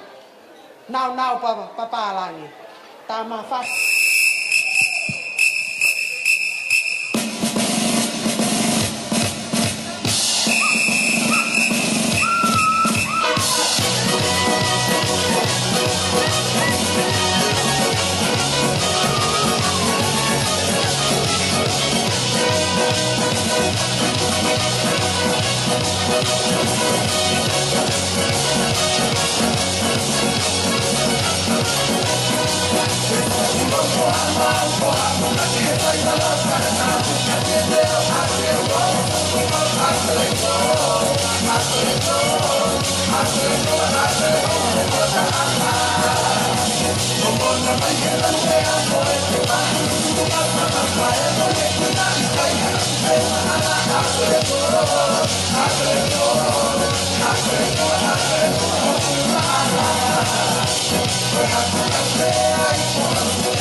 Malo, ai a koe keke whakaosi, koe keke gau toe, koe keke ia a au pia mo au. Ka ui kai ki ta ngata ai, o koe ai e whanki whakalangilangi, o koe ai a ngai whakalangilangi o ku hoka ki ai. Koe uraki o e whakalangilangi, koe koloa ia ai hou eiki, i loa i langilala vai, i loa vai lala. Koe koloa ia ai hou eiki, i loa vai lala, Kamata tawa hafasi, pia whakahoko mai ke vawe atua. Si ili asi no kama matatani moa kisi osino kumia ikoe si amotata moata hatuo momaeni pau kopitania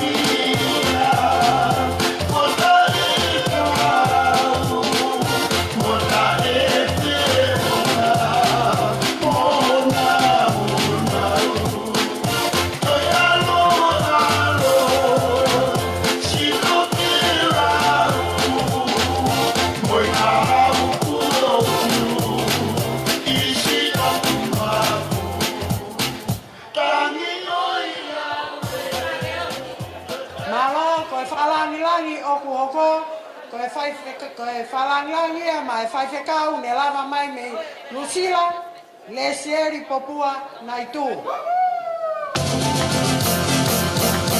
E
Malo, koe whalangi o kuhoko, koe koloa ia pe mai sea o e wahenga lotu tonga, ko leka hau mono.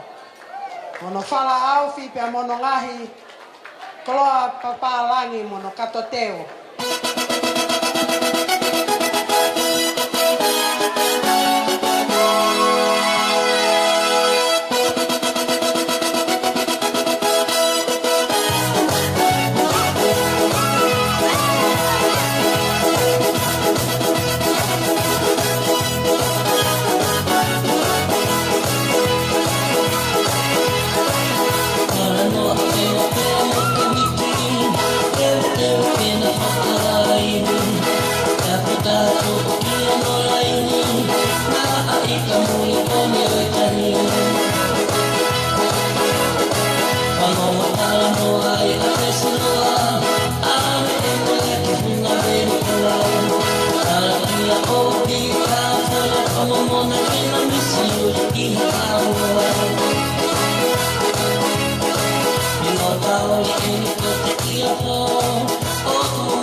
Malo silia, koe tau whalangi hoko, oku atu ia pia maae se tuata koia a ana vaila pia mata, ko Heston aloa, mono whala pia mono ngahi, whakanandiri ke mono koloa papalangi.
Koia o ana vai avea mata i aho koeni ko no ngahi wala mo kata ki kau ngawe mitu a mo to mai e koe wala mari o ana halai whanua tupo koe ngatu lau nima te koe whātuaru ki aki ai whatwha.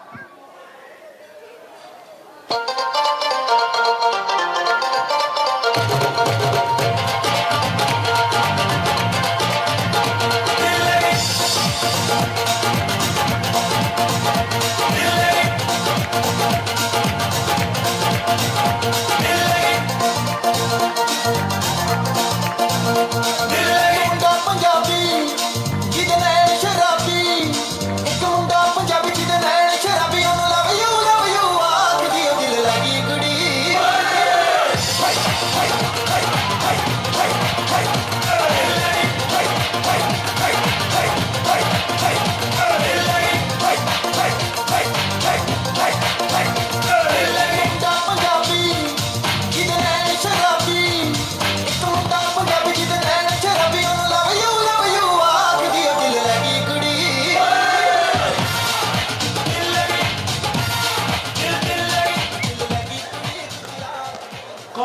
sapate ko e whātu walu, pe a ke aki ai whiu whatwha.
Pea ko hono wala kai, ko e whātu walu, ki e aki ai whatwha. E busi zakarere nei amukai, te angai o kani amane ba, anau kasi anako ki e koki wanya, ke e pai e tangai re, i sako kaka roki aoi, i mena sirika kore re, nara mere kira pau matikani, i koki kori kakukure, nara kasi suate wini me apane kori kura mene nato. I sako kaka roki aoi, i mena sirika kore re, nara mere kira pau matikani, i koki kori kakukure, nara kasi suate wini me O kuai pea moi ki mohenga la fianga o ana ki e katoanga o e aha koe ni. Kono mohenga ko e whala hongo fulu, ko e whala tolu ngokumi e taha, whala ua ngokumi e ua, whala paongo taha nima e nima, mo e whala paongo taha ua e ua. O ku awhi akia ai whātu walu, whamolu aki ai whiu whatwha, pe au kuai pea mono kato teu teu.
Malo ko e kautoa o e wala o ana pea mohono ki mohenga la fianga o ku whaaki kotoa pe ia pea mai whae a Israeli Sela tupo.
Ahoni, ko e fala e nima, ko e fala fihu ua ngokumi e tolu, fala fihu taha nima e ua, aufi aki ai toka wanoa, whamolo aki ai fatua malele.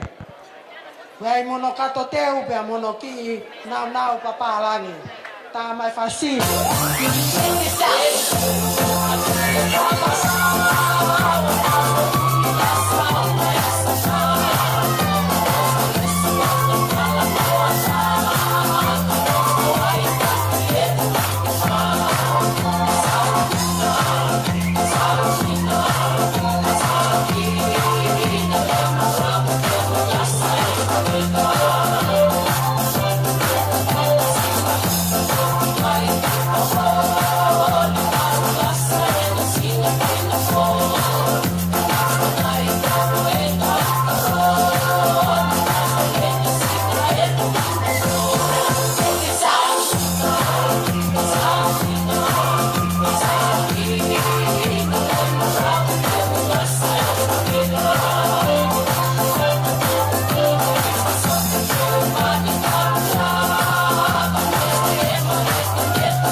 Koe lava ia o e o wau o e keke, pea mo e ki fua whatongia ko whahoko atu. Pea mo whamore more pe ka pane aha fua whatongia e tono no. Koe poto poto pe ani mui tua o whatu.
Pas mai no e tawai ki me hisi mafo ta.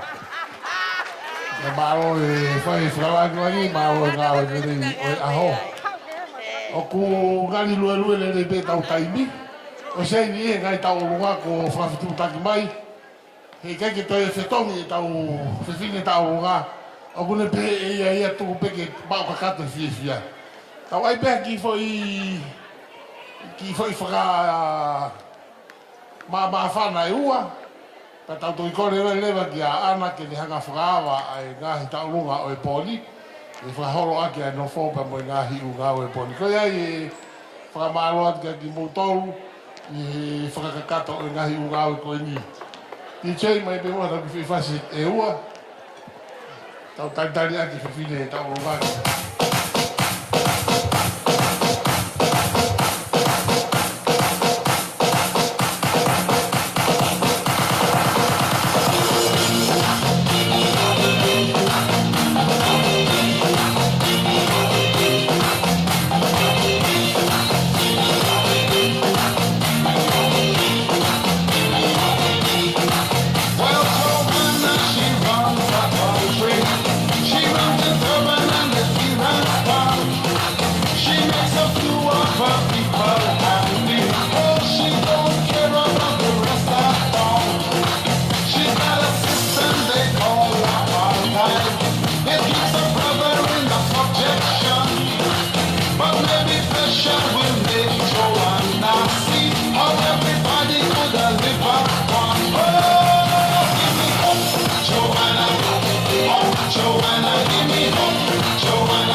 cross border. Now and again I've been nippled from. She doesn't care if the fun that way she play is dangerous to everyone. Joanna, give me, Joanna, give me, Joanna, for the morning come. Give me, Joanna, give me, Joanna, oh, give me for the morning come.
Malo.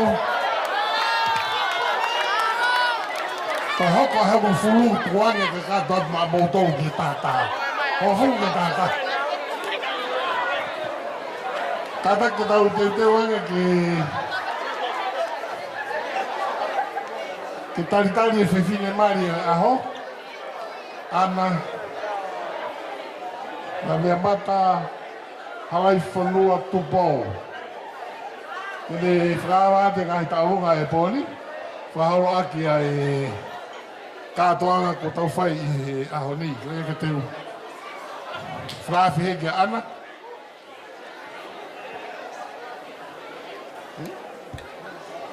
Ahai.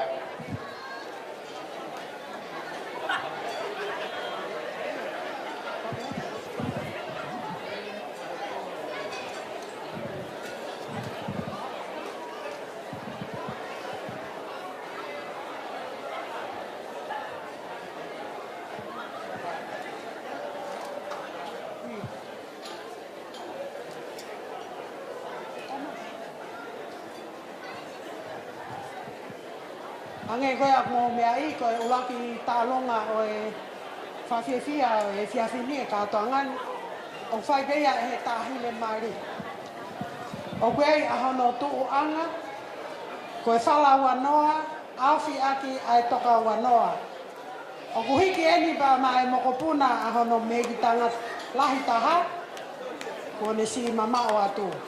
Ko Christina Kika Moala. Ko re atu ki a Sela Pine koula, kene kātaki mai, o ne mau atu. Oua te mautoe hanga o hete ki tupe ia ai te mea mai e tahine o kune tooni. Koloa ko ia o lava atu mo ia.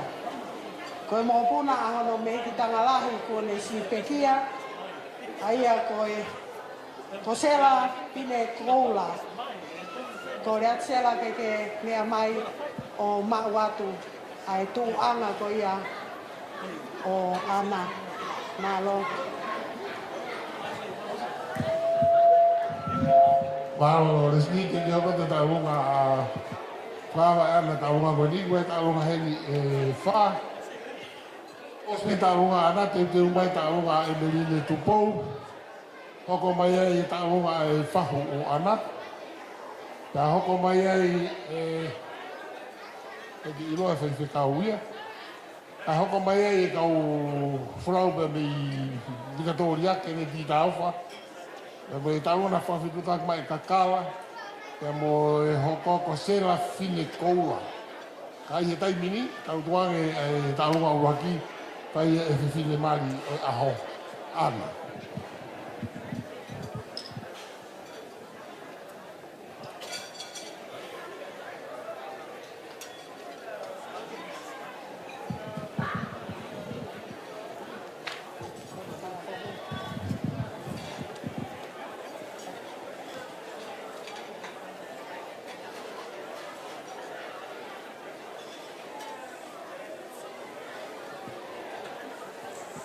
Ki mua ke tā e whasi, ko kore tēni ki a sauna lewa he poto, ke kātaki mai sauna lewa o to'o ai tek-teki ko ia o ana, ka tau to poko at malo.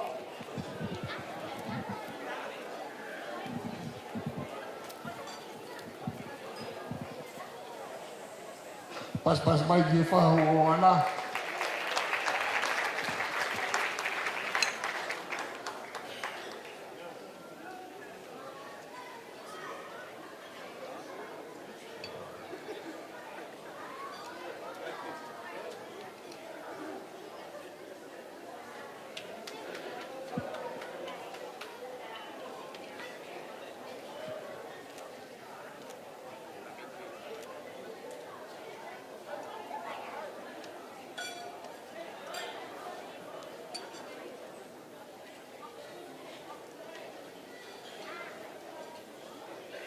Malo. DJ.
pas mai ya ala ta pe tau nga mari ka tau whanongai.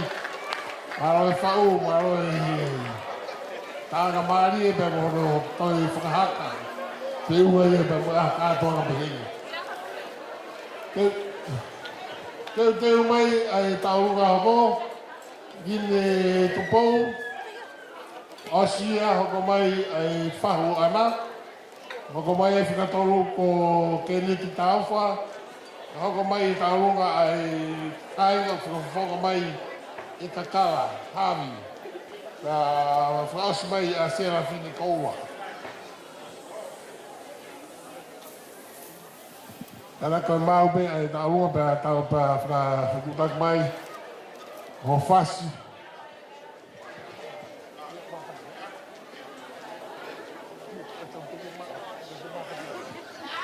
Kata ke kau taurua ko tala mai, waha mo ngai whasi pe au mai. Ko ke ka pau ke pepe koe ke while pe au ha whasi pe hen. Tuko e pe ki se tau teki foi whao tau tau le tak mo tau tari na unga. Kale si e nau mahi ki whanga manule o oe Pasifiki. Koe Asia si te lia hawhili na a kapasia si i motusi i.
Kataka bawa ke lawa e taurunga koe a ringe pe kei tuai.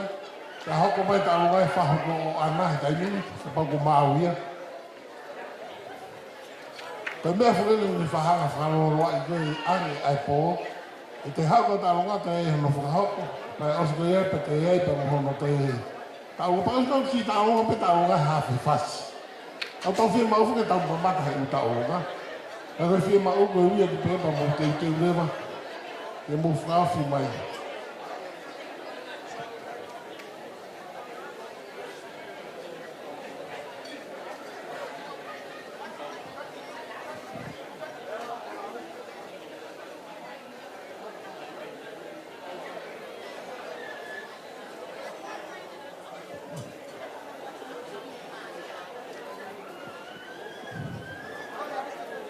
Kada ko mau e taurunga ai whasi whahu. Fasi ko mau yai.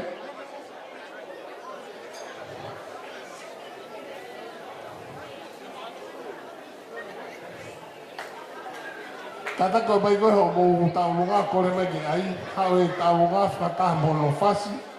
O ika lava whakahoko hoi lahi te whainga te nau whita oga. Whawhasi?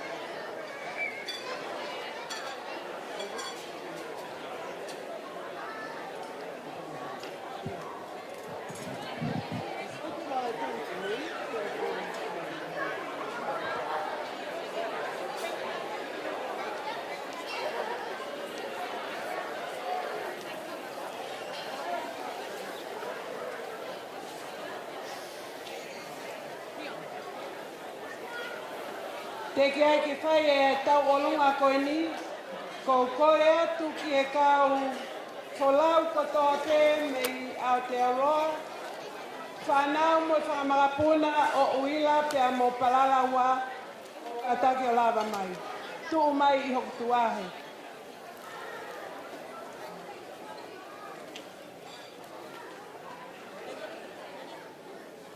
Kau wholau kotoa pe, me i Nusila,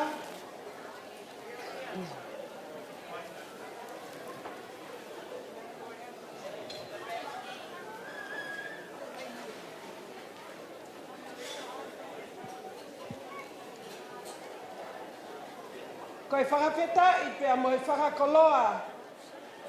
Oi aho koe ni, koe tau mau ai mo ui. I au pe talu ai pe e mau nofo o whai pe e mau wofo. Kena e tupu nei he haa ai o whani loloto. Ka puli pe ia o i kai te mau au sia. Whakawhetai e mau kau i e kātoanga mari o i aho koe ni. Koe whakawhetai anga ia o i tau mo ui, koe tau wau sia ai tau koe ni. Wafe maa wao no. Whakawheta i eiki. Whatapu ke o tua maf, o ke o tau lotonga. Whatapu ke hau eiki, ka maha amatapule. Whatapu atu ke tangata eiki, whai whekau, ngane whai, ai kātoanga mamalu e aha koe ni. Te vita maari e pōsi he ngalu. Isa o kuake manatu ki he homani tau. Esi kona poua no pia moi whanga tuku lolo. Ai nei tā whakaingo ingo ai. Ai tau tutupu tamasi whai whikau. Whakatapu atu ki e tahine whai whikau pule. Mala motu halai whanua palu. O kui ai e ofa lahi atu. Whakatapu atu ki a haa taula eiki. O tau kato i he whare koe ni, i he aho koe ni. Ka kala paki he ata, pia mamelia me halai whanua. O kou i he ni, pia moe te hina whai whekau. O kou i he ni pia moe te hina Kristina Havea, pia mohona aunga hoa. O ku ofa malahi mai a eukaliti, me whare o taritari. O ku mau i heni, pia moi whanga moko puna kotoa pe, o mere uila, pia mo palala ua halai whanua.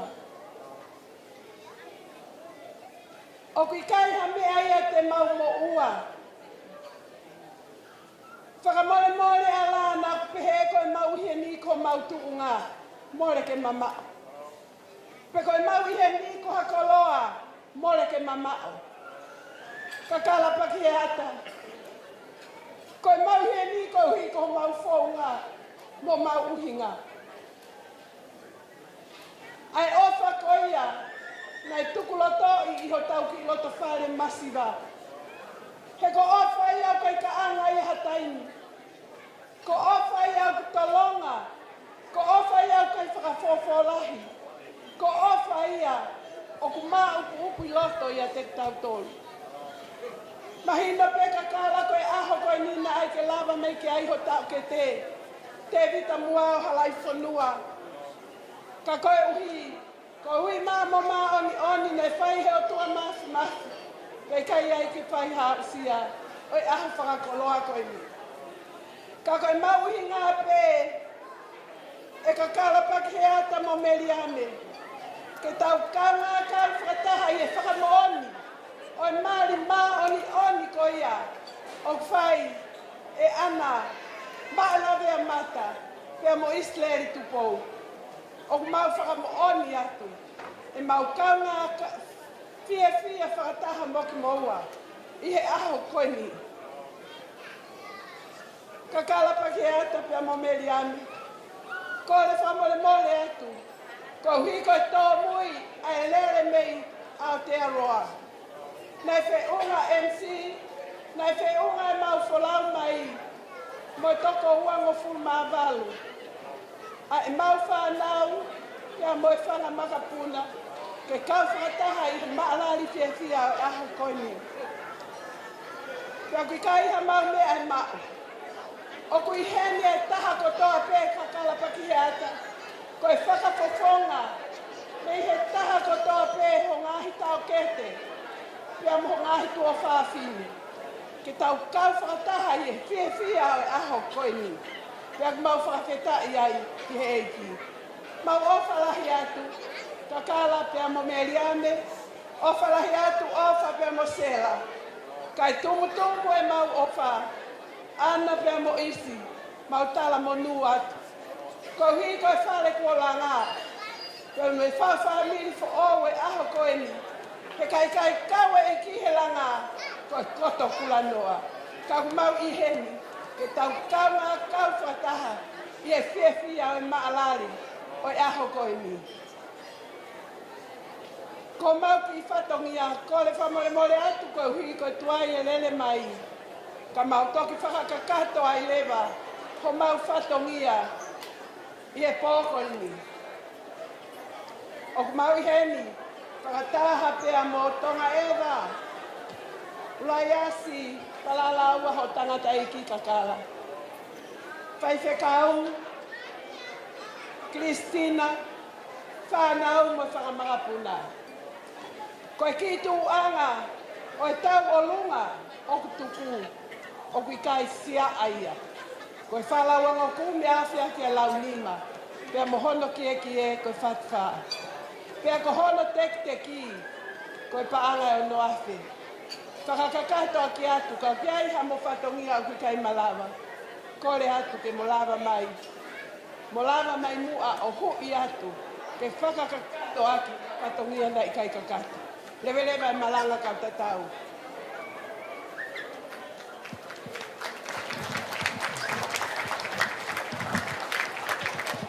Paro, ako whakakato i ka tau hokotu.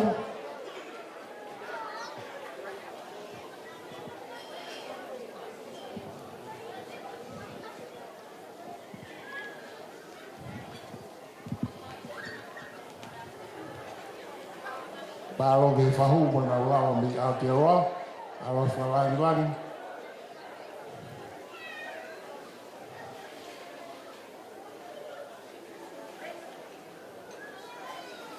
Pau ko mau a Emeline Tupou, ata ko teu mai moho whasu teu mai. Ane osi pea e ta oma koni pea hoko mai ai. Oh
Paro, teki pas pai ki tau longa o taka ko ya.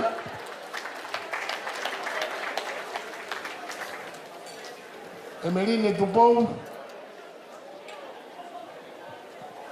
Tikai pinge mau mai kau poku ka ko ini. Kapau teke mau a Emeline fefea Kennedy Tupou taufa. O si mau mo hiva. O si omo mo hiva ki DJ. Kennedy.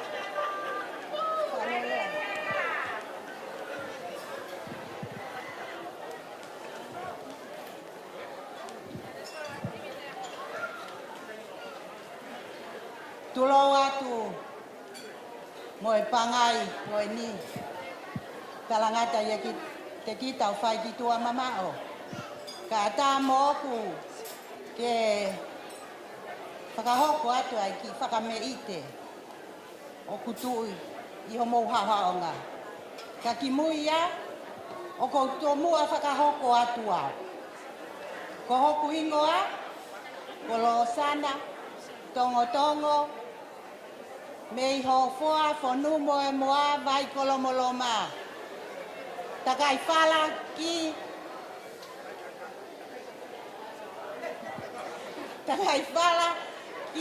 vabaulahi ki he uepi ko kuingoa ko lo sana wepi ko ya ko tua ahoni ki whakafofongai a paksonasi pia ko hoku fonga ko kau tangata e kiena e o si mea tu ki ai ho mau ulu motu ako paksonasi. Ulu aki ko sioeri. Hoko ki ai ko e kukui ko moala. Hoko ki ai ko siri. Aia na ane o mai a hau o ohi he ko ohi. Pai ngataa. Tene kai ki ai ane whanau. Pia omi a hau o mau whakatoko lahi.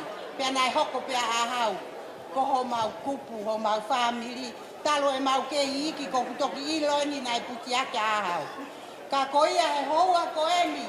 Ko whanga kui o kutoko lahi. Ka ko aia peke vave, te ria e matangana nau fiutari, ka pau te uohoko. E aho po uri, e uohoko. Ka koia ai. Koia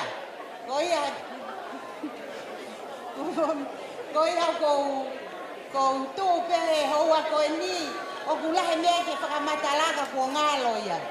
Ka mo whakamoremore ia. Ko feia e tangata o e aho, o ko fie mau e tangata e aho ke ne yeni. Isi ko ke puri koe.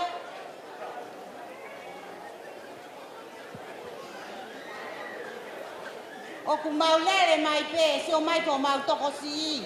Neongo e mau toko si, ngari toko si, ka koe iki apa kihi. Pe koe hau me ho fua mo lo to o kulahi. Iyo. Pe koe ai, isi. O ku mau fie mau koe. Ke te iheni, he ko ho aho. Ke tala atu e mau ofa, mo mau fonga ki a te koe.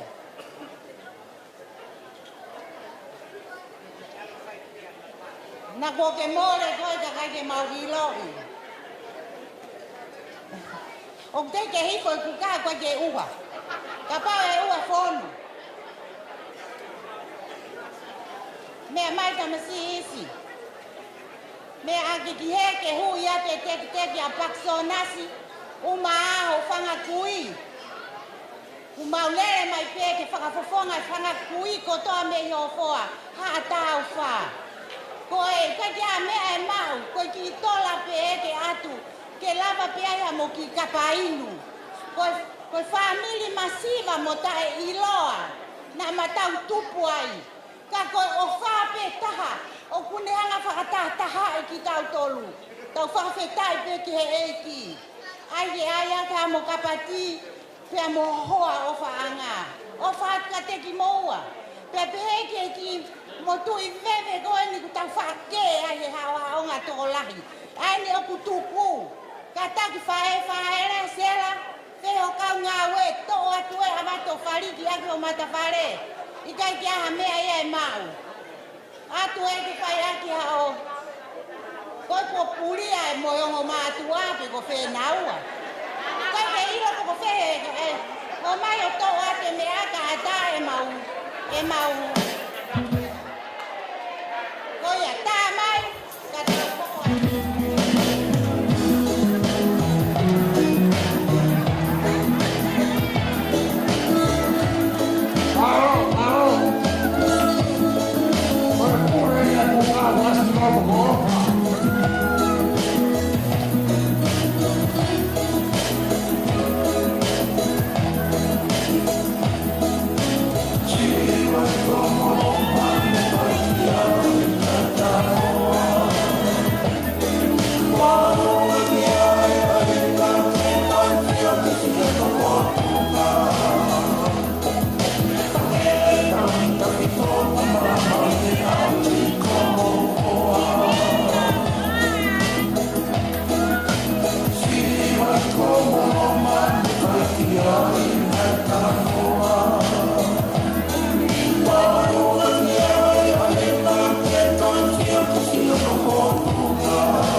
pas mai la vai ta honga kene di tau fa makai ka me mai ko loma ma lo e frawa ngi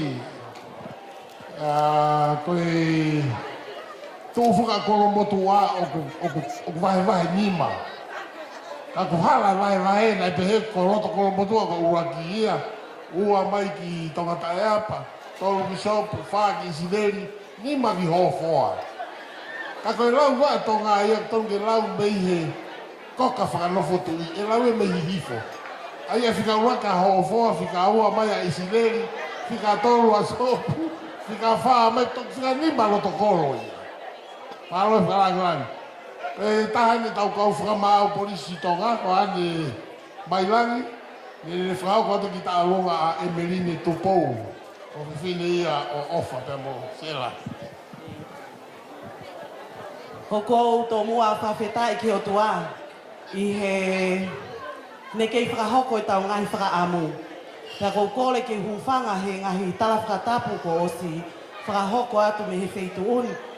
Kai ata ke whakahoko atu ai whakamei te hoko, ka koe whakafofonga o e ngahi whae.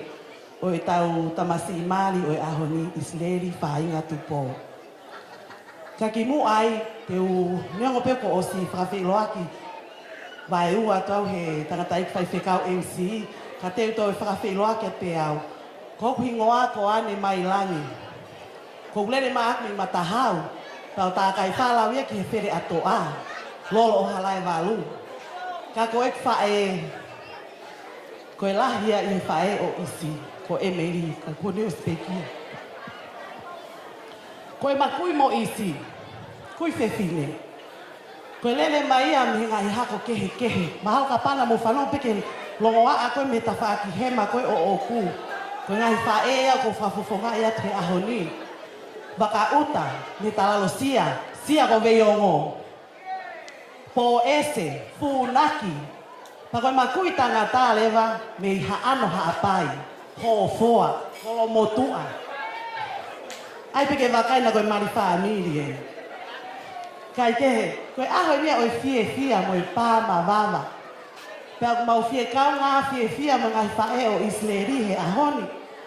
I he ne whiri whakapoto kua whai. Kai pehe ki he lakanga fo ou ko ne whakahoko. E isi, o koe kia ha mea mau he ngai whae.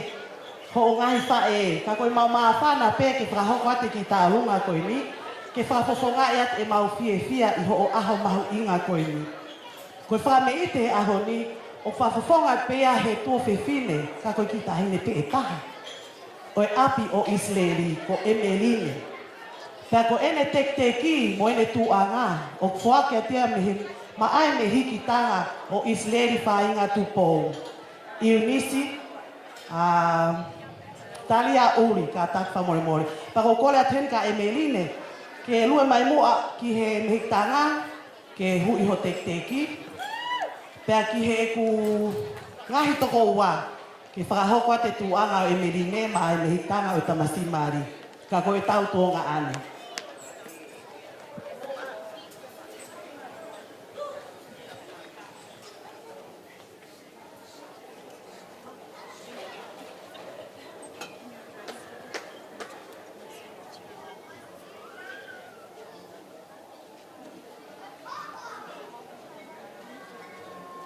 Iunisi koe tek koe nā, o atu ia ke tōku mea ka o whakamoromoko, ke fufonua afu koe ni.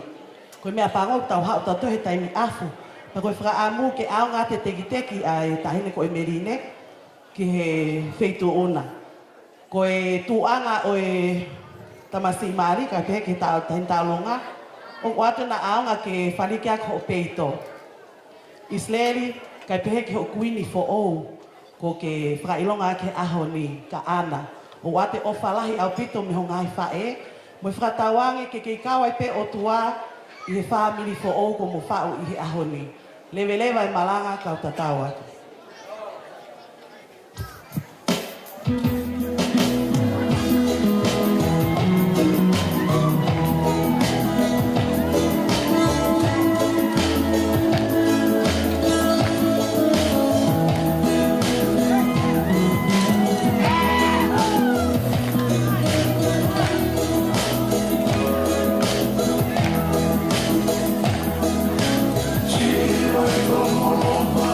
She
Malo, malo, malo ane.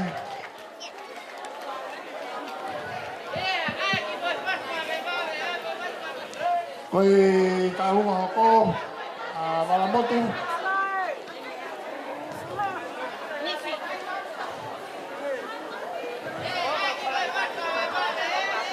Malamotu mau ho kalunga.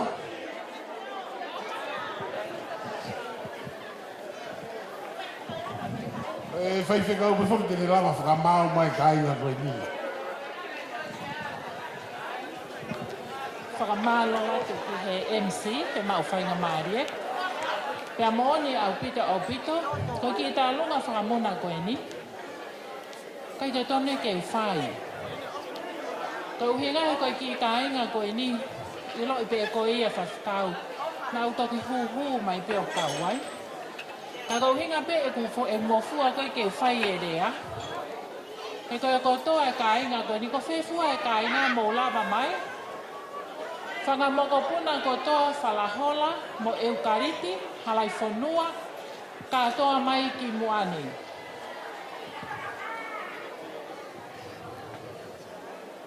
Uhinga pe e ku hau aku o lea sanata. He koe kotoa e ki kainga koe neo kutuu. Koe kaua ko tutu kotoa university kona na erea ki aia.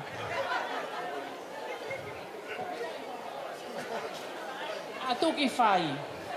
Ka ko au whoki ia, ko rie mālohi e nia.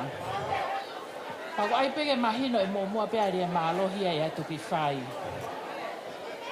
Ko e whakarea o e ahoni o peheni. Ko e whangamokopuna o eukariti pa mo whalahola halai whanua. Nau tatau pē kia whainga, pēr pehe kia ana. Ko eukariti ko e lahitaha ia i whanau. Ko hono te hina a palalaua, tamai a kakala, ai tamai a ana. Ko whalahola, ko e lahikaha ia, ko hono te hina e whae ai whahua i nisi, pia ko hono tuonga ane, a ahau, ko e tamai a ofa. Ai a ko e tamai a whaenga. Pea mau whakatou tatau, mau ofa atu ki a te koe, whainga, papehe ki a ana. Ofa atu ki ho mawongo whahua i unisi, pea pehe ka sauna leva. Kai tuku pe mua, te whakakato atu, hene whanau a lea ai vai. Whangamokopuna a lea ai vai, whangamokopuna o Whiriwaki. Ai whangamokopuna o Se Whana. Moi whangamokopuna, ko hai fo whangamokopuna, Seini Reba. Iai hataha kua ngalo. Ko whangamokopuna o Ikuna. Kai keu whakaloloa, ko e mea ofa ku lava mai pa mo e ngahi mokopuna ko e ni maa isleri pa mo ana. Whiunga mo panga e ni maafe. Ko kora kakakala, to o mai e teki.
Tuku mai e taonga Sela Finekola.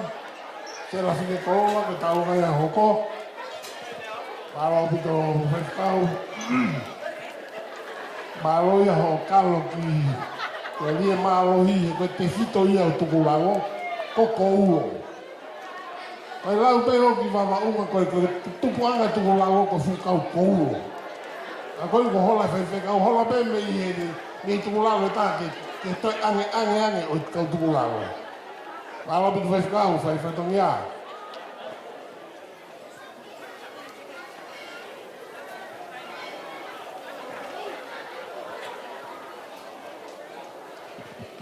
Pamarata tatega ki mautolo waha mo ngahi kātoanga, po ngahi o whawhiwhia whai. E tau DJ e Bonika e DJ Stan. E ki pas mai mua ka DJ Stan. Me wango pe ko aure tau o whai tā e ua. Ka koe one, la only one and only. Paula moi la tō, koe a kune kei lefa po tau tau hi pōmi. Ki pas mai ke Paula. Taonga ina a Sela Finekola.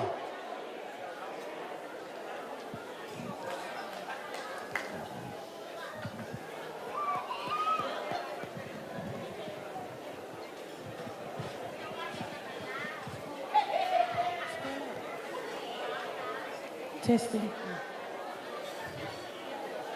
Ka pau e ave e kumea lahi. Pea tau mo ngahi tāpu aki. Ka taupe ai o whā, ai o tua. I kai hamea, ia e mole. Tapu ki he wuni wanu o lota tatau. Pea o kuokole ki o whakamalu pe mua, he tala whakatapu ni ka mata aki ai maalalini. Tuku pe mua ki o whakahoko atu au. Ko hoku ingoa, ko Sela Fifita Finekola. Ko tamau a Sulieti Fehi. Ko ne whae, ko Kristina Kika, ko ofe whinelahia o Palalaua mo Vika Halai Whanua. Ko ne pekia. Aia, ko au ko mokopuna lahi tahau o Kristina Kika. Aia, o kulahi e kukui Kristina Kika, i he tamai e whewhine mali o ahoni. Ko ai ana, ko e te lele mai pe, ko e o whaa. Mo kei mawhana ho ta toto. Tuku pe mua ke whai hata oluna. Ko e whiawhia mai mawhana he whau whamini ko ke au sia. Ko e toi whewhe. Ne onga masiva hoku ni ma, ka koe whoto aho ni, koe ni kapa pe e taha. Pea mo hoko tuanga, o kuluwa kotoa ia ma au. Me liame halai whanua. O kuaukole atu, ke kātaki mai pē, o hui atu tekteki, mo mea atu mo tuanga. Malo.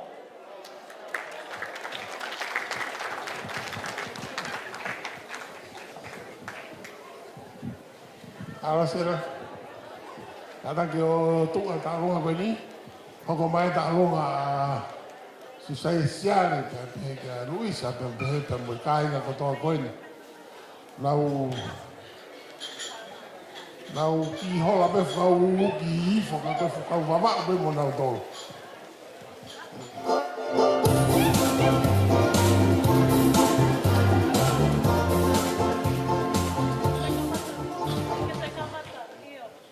Sorry.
to.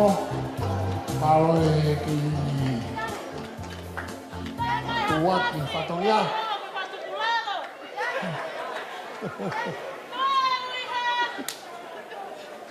Malo te te mai taunga rohoko. Taunga ia kei ofa beki whaitoka ka ku kei mau ai tuunga pa mono ngai. Tuunga whare ni whonuan. Taunga ia sosai e pe po family hono katoa. O se taunga ko ia hoko mai ia whangatoko ua o ofa tupou. Whangatoko ua ofa tupou. O ko o siau ma Takiyama pe mo Kristina o whahoko mai te nau hoko hitua e tāhunga koe ni e osi koe ni.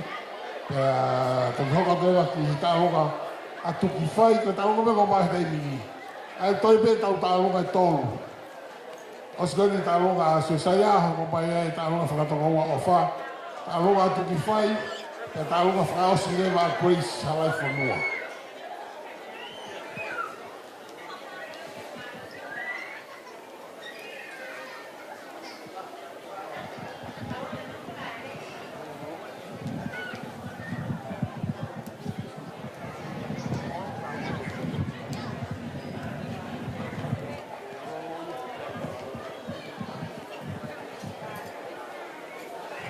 Kore ke u whanga he tala whakatapu ko tala mo ka pui. Kamataanga o e kātoanga e ki o aho koini. Ka ata ke mauhao hake he. Hange pe koia ko mou mea ki ai. Ko os whakahoko atu ho mauhala. Mo mau uhinga. Pe hei kai te utoi whakalahi atu ko uhinga na mou whiwhiri ai. Ka kala meriame. Ko hinga e mauhau he aho koe ni ko hinga pe ko mo whakakau ki mautolo i homo whamiri. O ko hounga ka te ki mautolo e aho koe ni. Ko e uhinga ko e whakaafe. Ko uhinga ko e anga whakatō ki lalo ko mo whai. Tau kaunga whataki o e whatongia e aho koe ni. Ana, mau o whalahi atu ka te koe. Tau whawhetai peka sihova ko ne toi atu e mo uile rei ka te koe o lawa ike tau whemata atu mo ui a koe lawa e ka atoanga koe ni na whakatutu he tangata. Ka koe o tua pena ni whakahoko. Isa na ngalo, si se la, ka pehe ka ofa, ko mau toto. Pea ne ongo ko tā koto i whaitoka, aki nā otolu na e whai ai a e whe alua ki, pea ka ataki pea savi. Ko tau ke te whokieni. O kei maa whana pe toto ko ea te mautolo. Kai ke ngalo ia te mautolo. Ho mou o wha. Taimina kei mou ia e mau whine e ki. Ko ia e sela kai te utoi whakaloloa kai pehe ka meriame. Mo ka ataki pe o lava hake ki loto. O kai ki mea ofa te moua. Ko e whie pou pou pe. Ko mo whatongia a koini. Pea maalo e tau hitamale rei. Lava ai ke tau whie whia. Pea tau pata pata. Tau whakafoki peke a sihova e mea hano kotoa. Lewa malanga kai tau atu. Ka take a meriame mo sela. Mo lava mai ki loto ka take. Alo saya.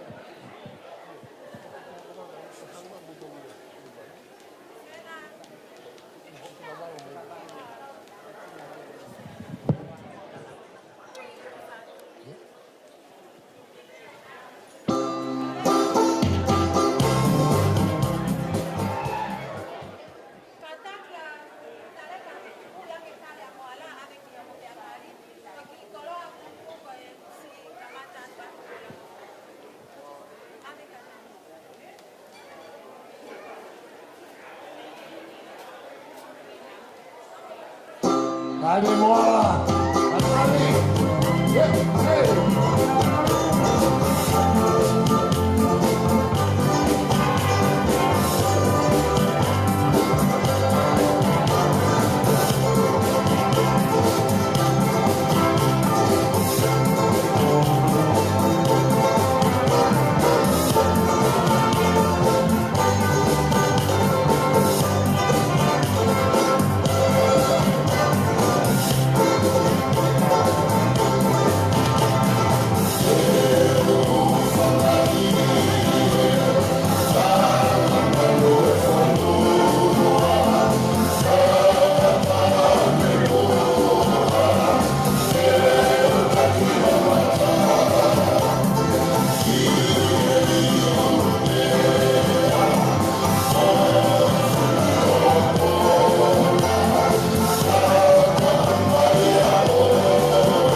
Tangi mahino ni kau hoi tahai family hoko mai kau me tonu hake ko moala. Talunga koko koe talunga ia ai whakatokoua koe o ofa. Tamai ai tangata mari, o mo taimien, ka tanga maho mo fasi, e te teo mai ki whai ai talunga. Ia toi talunga ko ia ta hoko mai atu ki whai, talunga whungarei, pe tau tāpungi leo ke talunga a Grace Halai Whanua.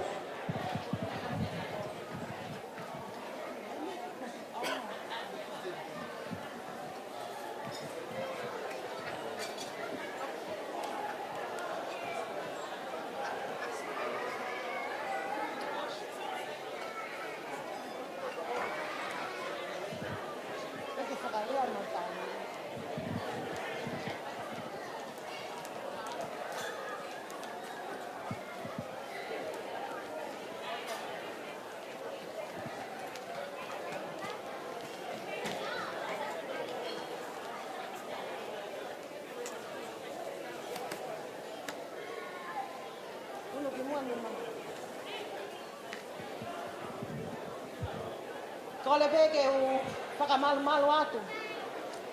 I he tala whakatapu, ko ka mata ake a katoanga whiwhia oi aho ko enu. Kai tuku mōku ke u whakahoko atu. Ai ki whatongia ko enu. Pea mei he loto whare o ana whieha he wholofola. Pea mo mosese a hau tukou kona mamao atu.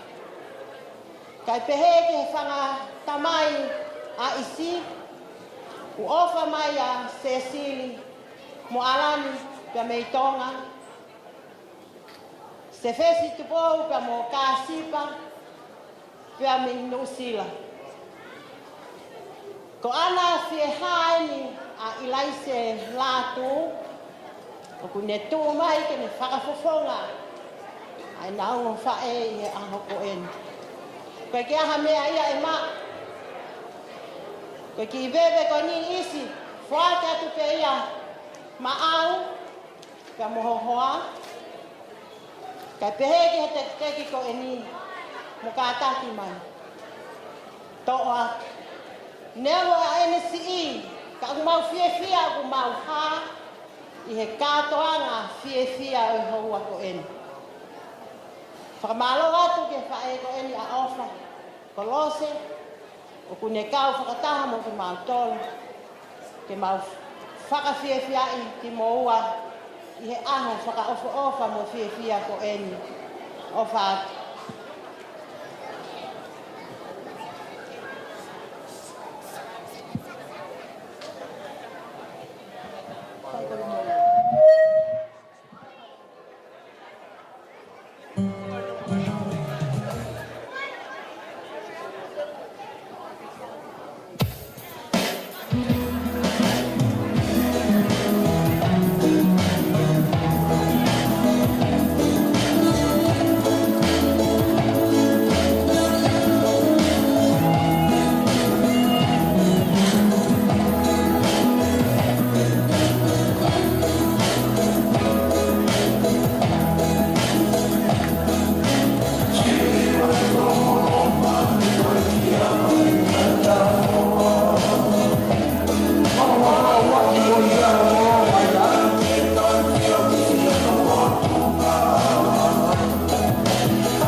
whamarumare pere me whenga tau whangata ni ngai. E te lere kau me u malanga koe he whakahoko ngai tā runga koe fwoi tā runga roho ai. O staine ke tau lotu tuku he taimini. I po whakatau ke po kalama. Kau toi e tā runga e tolu. E kāta ke tā runga tuki whai o whakahoko mai taimini. Ka mo hoko mai tā runga whuarei. Ka whaosi mai e Grace Halai Whenua.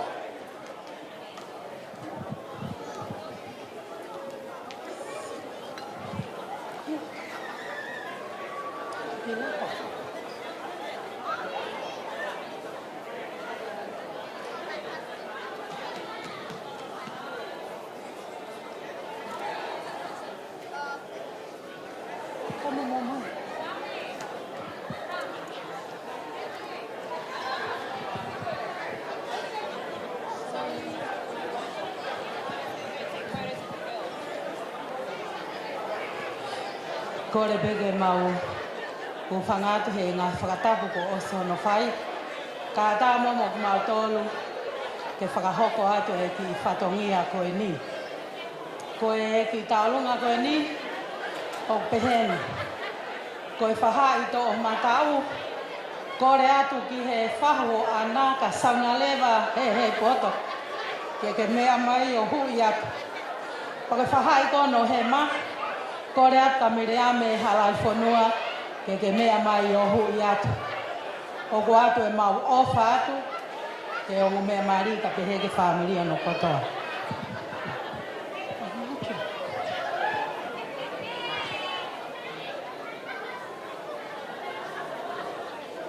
Whai hema.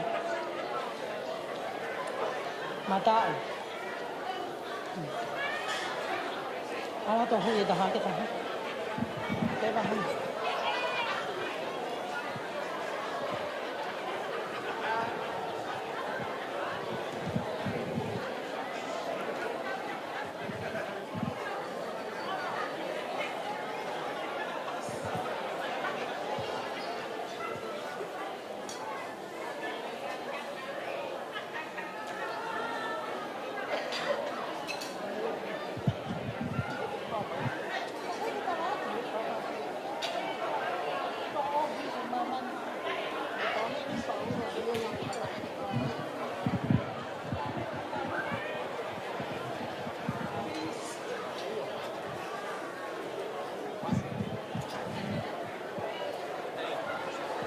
Kata ki me tau runga, ko mawa ngai whasi.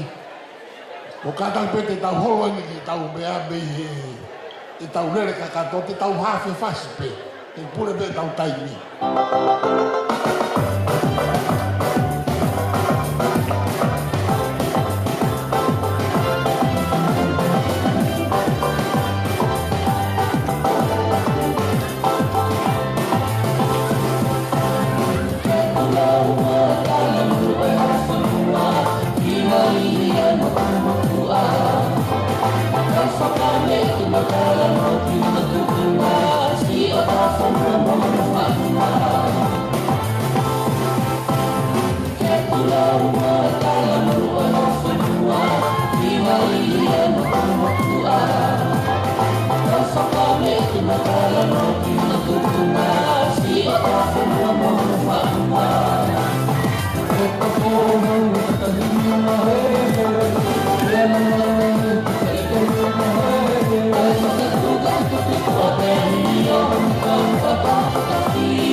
Thank you.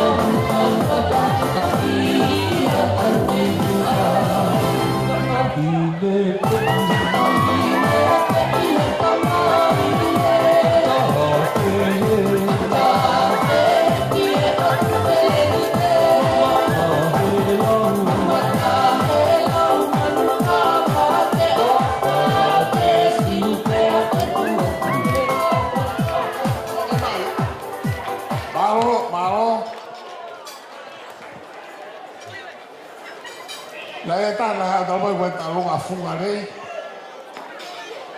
Kei whai tālonga kapi kai. Māroa te tālonga, māroa no whai. Funga rei ka pau ku māu pe mo Race Hawaii whanua.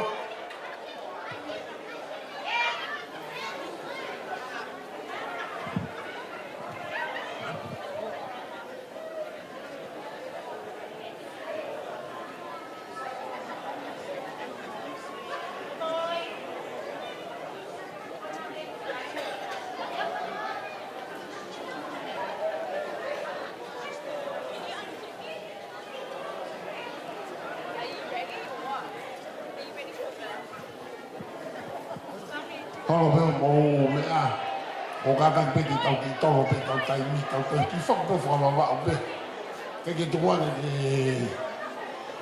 Kai whanga ki imata kai nukutu i roto kai whangi o whaagai ao, o isi.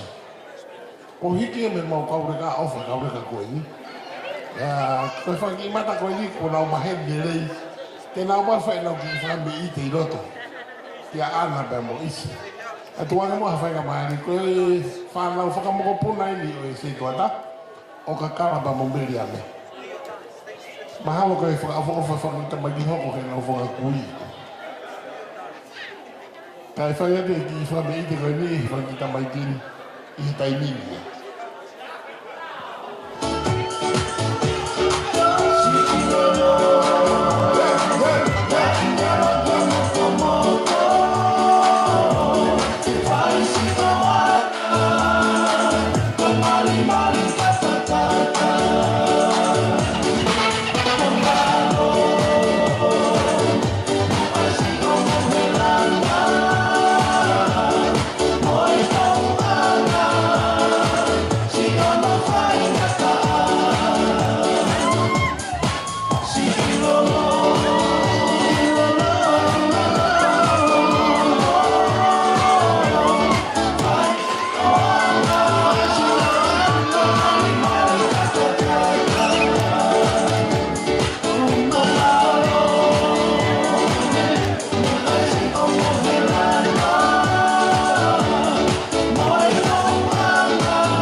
Hai ngai tahu ko ni ko mau Vienna. O fe fine ni o moi ke moa ko fa e hukia a Isineri. O vi Vienna moa. De fa ia de guitarra ko ni.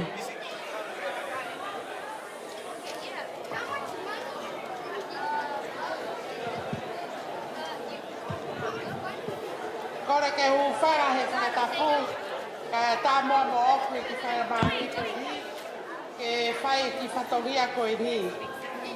Koe tuhe whawhiri, koe whia pe Isileli, koe hui ako ho whau whamire aho ni.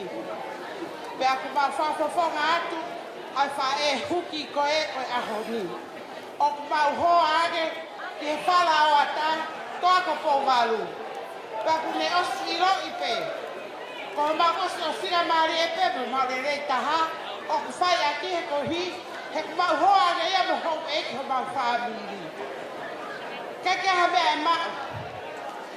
Ko e ki ta lunga ko fia pe whai he ki whina mutua ko e ni. Ka kou, kore wha more a,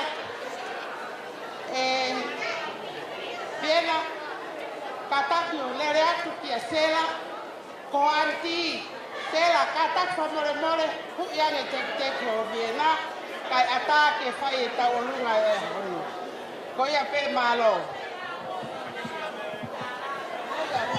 Paro mo ai ofa ka hihi fo e fu fai huki ko ni. Te he ko ke tai to nunga ofa hihi fo ko.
Ja, bango bebe tau frau si ke fala se tane eh.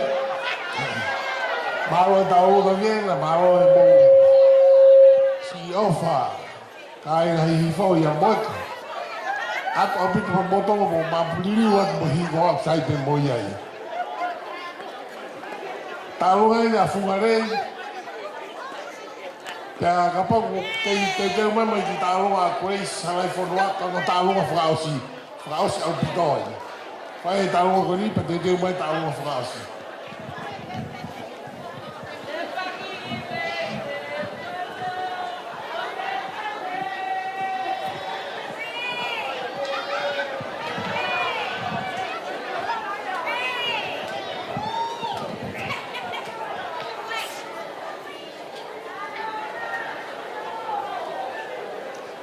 Kole peke u toi whakamal wa. I he tala mo ka pui. Toanga whiwhia i aha ko inu. Koe whatongia ulu aki. Koe ku vai haka ia a. Koe whatongia ko eni. O ku whakafofonga atu e heki mo ka puna ko eni. Koe toto. Kau fia pe ya ah ko ni. Kau kai ngalo. Ai tupu anga. O fa tu kakal. Ke pehe ke fa tu fa fini. Pai ke ngalo pa laua. Ya te a. Ku o fa ma fu ya pe men Hawaii. Kai pehe ka tutuku, ka moi toi ngai family me New Zealand. Ka kou fia peke u kau he pue. Neu wana aku lele mai au ya is. Anak ko wafang. Koe ki teki oe, ki moko puna koe ni. O kou fia ke whakia pa ma ai whaife kau. Ma popua na ne lava mai me New Zealand. Ko iai whai kau me a mai o ku iange ai tek o baby name kai tā mai ai whasi.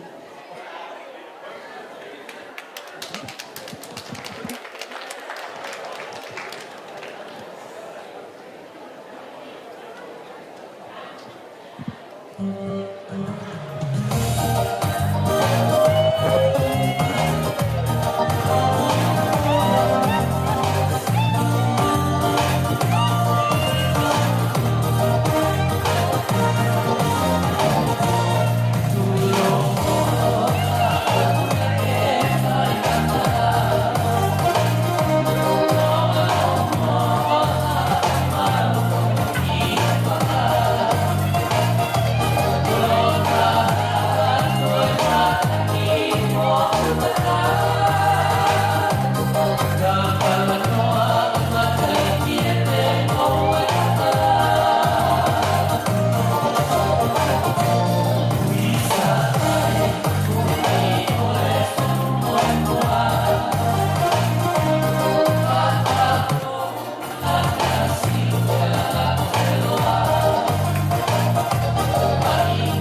ko malot, malo taulung, malo mo fai ko bete.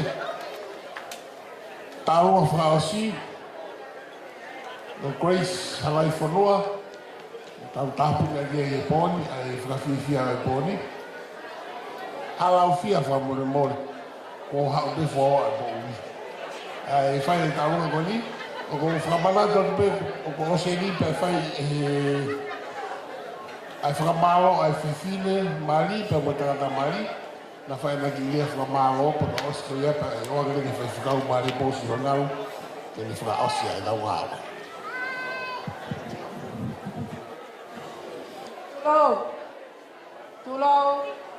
Tulau. Pea kau kole ke hu whangai ngai tala whakatapo e whanua mai lotu. Ka ata mua mai whine motuani, ke whakahauka hok whatongiani. Ki muia, tau kau whata pepe moe, whai whikauna ne tatake e wau e ahoni. He tukulauria mai whawhitai lahi ki o tua. Kau hui ka palani ne whai e tangata, kau whakahoko he o tua. Kau fia ko toa i e ahko eni. Ko whaano pe ke whakahoko ata e whine motua ak whaho haa. Ko hapu ingoa ko mele mauni ha whoka halau fia. O kutelele mai pia me tataka motonga. Pai o tele a pak mo to i. Pehe ki e mai ko kana. Pokotala ha pai. Ka ku te he tā kai whala he ahoni, ki he tangata whai whatongia o e ahakoeni. Ka koe whae tangata, ai tahine mari o e ahakoeni. Ka ku te hako he ahoni, koe ki whisinga aue, a meri a me halau fia. Ka ne awa e ai ngahi mea kotoa, ka ko whaamu pe ke whahopatu ai whatongia ko eni. Hangai pe ko ngahi lene e whai e taki ho mau whaamiri. Ai whakawhala mai ai ofa, pia me ngahi whae, ka mai whanga whae tangata. Mei tonga Nusila, ka uma Amerika pia pehe ki Nusilani. Ka ku te tū he hawani, ke whai au whatongia, moni e lea au taka koe mea leleia e te ilo i kita. Ka ko te lau manu mo lau tā puaki, i e tū ke whakato e whatongia ko eni. Ko tahine tau orunga, ko homa ki o whiwhine e tofu peta. Ana, tahini ko toa pe e kuke mea ange ki Nusila, ko ehi pe o whiwhine. Turi mui hawa pe ia ko e motina, ke whakakakato o mga whatongia. Ka kuloto pe a Grace Zion halau fia. Ke ne whai e kawa lunga whakaosi, kia te koe haua ko hini. Koe whakafofonga. Oe api ko tari malama helo tū. me o kalani New Zealand. Ana, hei kai ngalo e ati koe. Ne ango ki mo ufolang mai ki nuski ki asteleli ani. Ka kui kai ngalo e ati koe. Fia pia koe isi ke le whakafofonga atu. Ai whanawhae ka mai whanawhae tangata. Kai maa e api ko tali malama he lotu. O ku manofo ai ma mohoki family. Ko nofo koe koe tauki atu. Ka ku haunga o ofa. Pia whakataha pepa mo langi tau alunga Gracie. He hoa koe ni. Ana, hanga pepe ho nofo waka i loto sene. A whena i hata i tike toi liwangi ai. Ki he api ko tali malama he lotu. Ko teki a Gracie. O ku ua hana whaafotunga. Ko ulaki teki e fuakia. Pia mea tahine mali o aha koeni. Ka koe teki honoua. Koe mea o whaenga si o putuonga ane. Ka maa leisinia ha whakaleha. Leisina. Koe ame peki ho whae. Ke tokoni atu, pia lango atu ki henga whatongi atu whae. Kole atu ana. Ke mea o hui e teki o Gracie. Ka kole atu ki ho whae. Meri ame. Ka take o mea hake, o hui e teki e whahai e taha Gracie. Pea ka hili a, ko kore atu ki he TJ, ta mai whasi. Ana, o whaatika i kaunga tala monu, ko hika whale wha o kuaranga, te mohoni pēa e whora, ka maka mori ki ka ilo kusai. O whaatika ki koe ka maha hoa o whanga, tua e ki o whaatu malo. Malo e whalangi. Tō nunga o whalangi maa Miriame.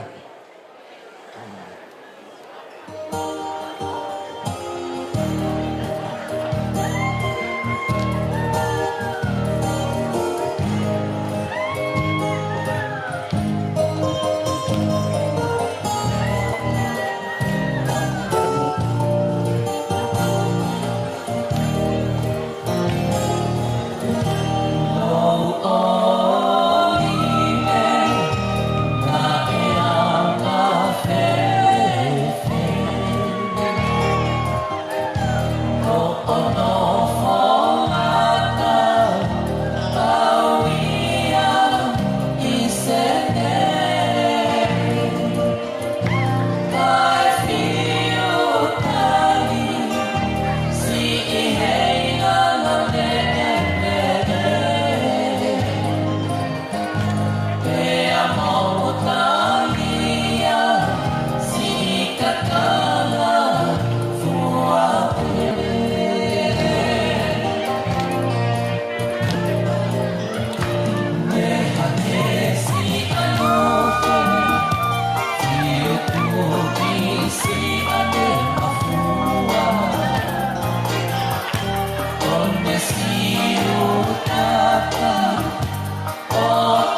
Malo bito.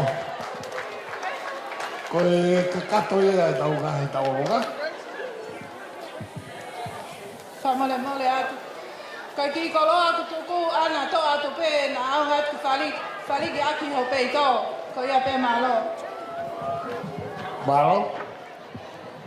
Koe salaufia pe mo talo ka whakasi. Lolo tonga e taimi koe li e teu a Isileri pe mo ana. Ke na whai ai lea whamalo. Guys, you can catch your breath. I'll talk for a little bit while you two catch your breath for your speeches. Okula henga hinga whai ai fia e pōni pakatak pe i whaloroa koe ni. Koe whainga pe ke mau pe taimi ke lama whakakato ngahi unga awe koe ni. O ki mautaru kana he kai te pile. Tō mui ane nai ke whawhi loa ke mahuinga pe whai whangi mea koe ia. Koe keke koe aho ni. Keke koe aho ni koe tau pehe tau whanau a tau tōre hiasi. Koe whiwhine tau keke ko naki tau moi peao. Koe tahine a siuta pe mo tui fua tau moi peao. Pea whampe ke paspasi ima ke mua anaki. Pea moe tu waki pehe kou iro pete e mawa fwoi keke tai totonga ako haaho. Koe ume ene o mahu inga ro iro tau ngāwe. Paula, pea moe ngāwe whaka ata i he ope. Mālo whau ai ngāwe i he pōni. Pehe kia DJ Stan. Pea moe Patience he kau whiriwhasi he pōni. Pea whaka ofa. Hono whakahauka ngahi mea kotoa. Again, maybe this is a good time to thank Novella on the park for the wonderful service tonight. We are so grateful for your generosity and your patience and being flexible with the time and everything for tonight. Thank you so much for your service tonight. I whainga maare koe ni ki whai ai ki vote of thanks. Koe whakamalo a Israeli pea mo ana. Koe hui koe pōni. I pas mai ka isi pea mo ana mo.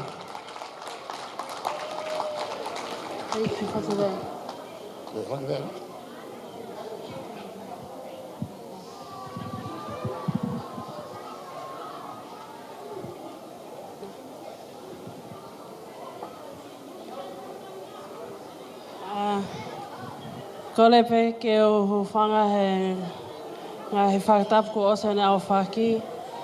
Kai a tā moa ke whai ki lea whakamalo. Ki mua pe whai ko lea, tō mua tuka whawhetai ke o tua mawhi.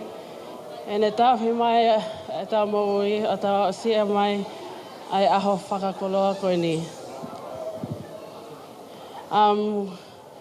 Whakamole te lea tupe he lea whakapilitania. I just want to thank each and every one of you guys for being here today. All glory goes back to the man above for making today happen. I know that me and Issy are truly grateful that we are both standing here today before each and every one of you. There is a reason why you guys are all here, and we just want to say thank you to each and every one of you. Whakamaloa to ke Malepo, thank you for officiating our marriage today, Malepo. I know it was last minute and there was a lot of things that were going on in the background for yourself as well. But we appreciate you taking your time to make today happen. And we just hope that God blesses you, Malepo, and we just want to thank you for all the wise words that you have given us today. Whamaloa to my whaiwhekau as well, wala motu palu for being here today. I can say that I am the woman today because of your great teachings, being in the Tonga Parish as well. So I just want to thank you for being a great leader while I was in the youth as well. Whakamalo atu to my whaho, sauna lewa he poto.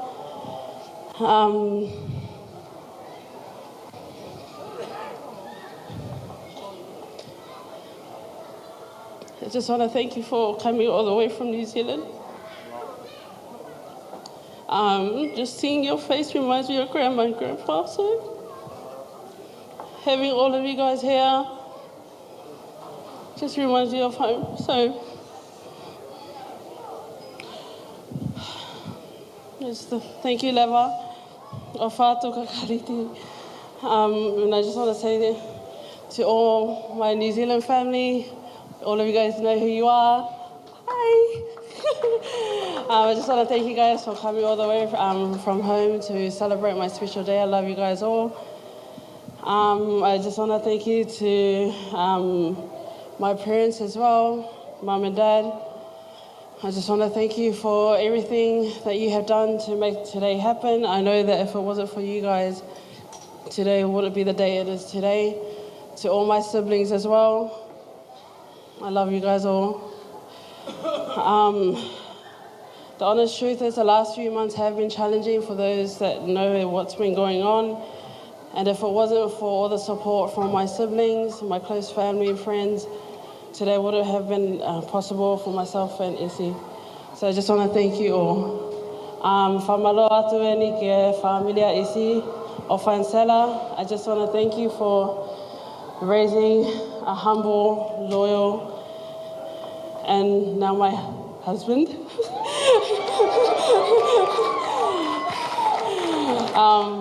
I can honestly say that God has blessed me with such a loving man, and I'm just grateful to be part of your family now.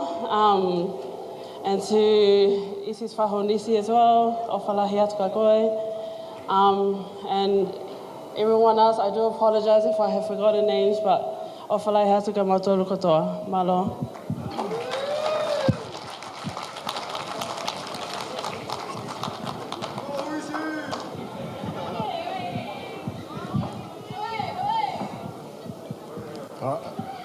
To be honest, I didn't really prepare a speech, but she pretty much said everything I was going to say. First and foremost, thank the man above. If it wasn't for him, none of this would be possible. Just want to thank both families, my family, Anna's family. I appreciate you all and thank you all for everything you have done for us. And being a part of this whole process. Thank you to those that came from overseas. We thank you guys for coming. Also thank the Whaiwhakaos, Malipo, Savi, Malamotu. We thank you guys for everything that you've done. Thank you to DJ Stan.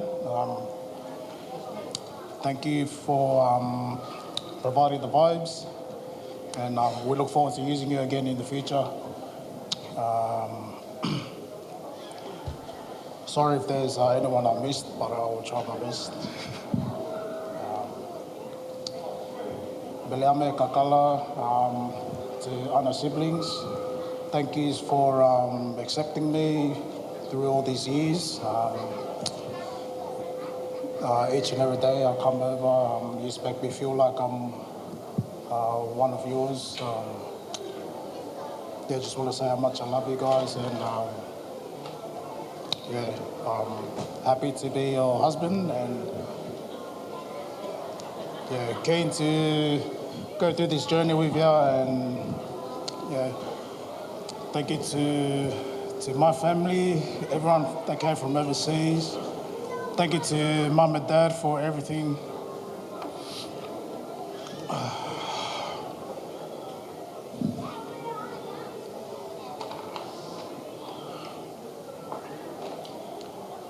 Not just throughout this whole process, but just throughout my whole life. I wouldn't be the man I am if it wasn't for you.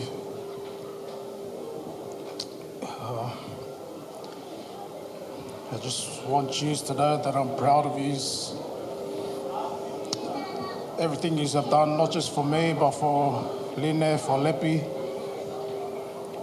I know this is the start of a new journey for our little family, and it only goes up from here. And just want to say I love you so much. And also just want to thank Moike. Moike Anao, the best man, Ake, Ola, Lafi, Vienna, and the rest of the family. Thank you to Losaline, coming all the way from America with Tuishii, Josh, Jeff, thank you for everything. Then all the family from Hofoa, from New Zealand, thank you guys for coming. And I think that's Koia pe, malo. Thank you very much. I just wanted to say just a thank you to my uncle Nati and Mommy as well. They made their trip here from NZ as well, and they've been there behind the scenes doing everything for me, and I just want to say thank you. Thank you to Sina as well, and Meisinia from Maloa to Molava Mai me tonga ke celebrate my special day today.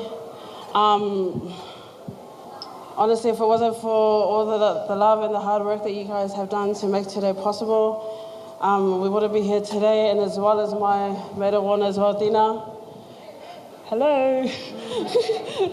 I just want to thank you. I know you and Mele, all my bridesmaids, thank you for making things easier for me today. None of us had any sleep last night, but we're all here today, so thank you guys. Love you guys all. And thank you to John and everyone here at Novella in the Park. Thank you for being patient with us. I know it's been a long night as well, and I just want to say thank you for your hospitality and making this day possible, and we just thank you for making this a day to remember. Ofalahatu, Malo. Iki pas mai mo ke leo lahi ki he o lea maari koe. Mabalo kia isi ka o maha ana I he whakahaungai. Thank you guys for bringing us together. We are one in the family now, and we are so grateful that you have invited us to your day. Some people wouldn't want anybody in their day, they will just celebrate by themselves, but you have brought family together. Thank you so much for that. Before I give the microphone to Reverend Maribo Suhengaru to say our closing prayer, let me just apologize if I mess up or I have any shortcomings for anything that was not according to your taste or your thinking tonight. I'm not gonna say I apologize. I want us to go into the prayer and you feel different there. You know, ignore any shortcomings tonight, but I hope you will enjoy tonight. After the lotu, then I will say thank you again and introduce the next beat on the floor. You still have a few minutes to finish off the night, but I'll ask Maria Paul to say our closing prayer.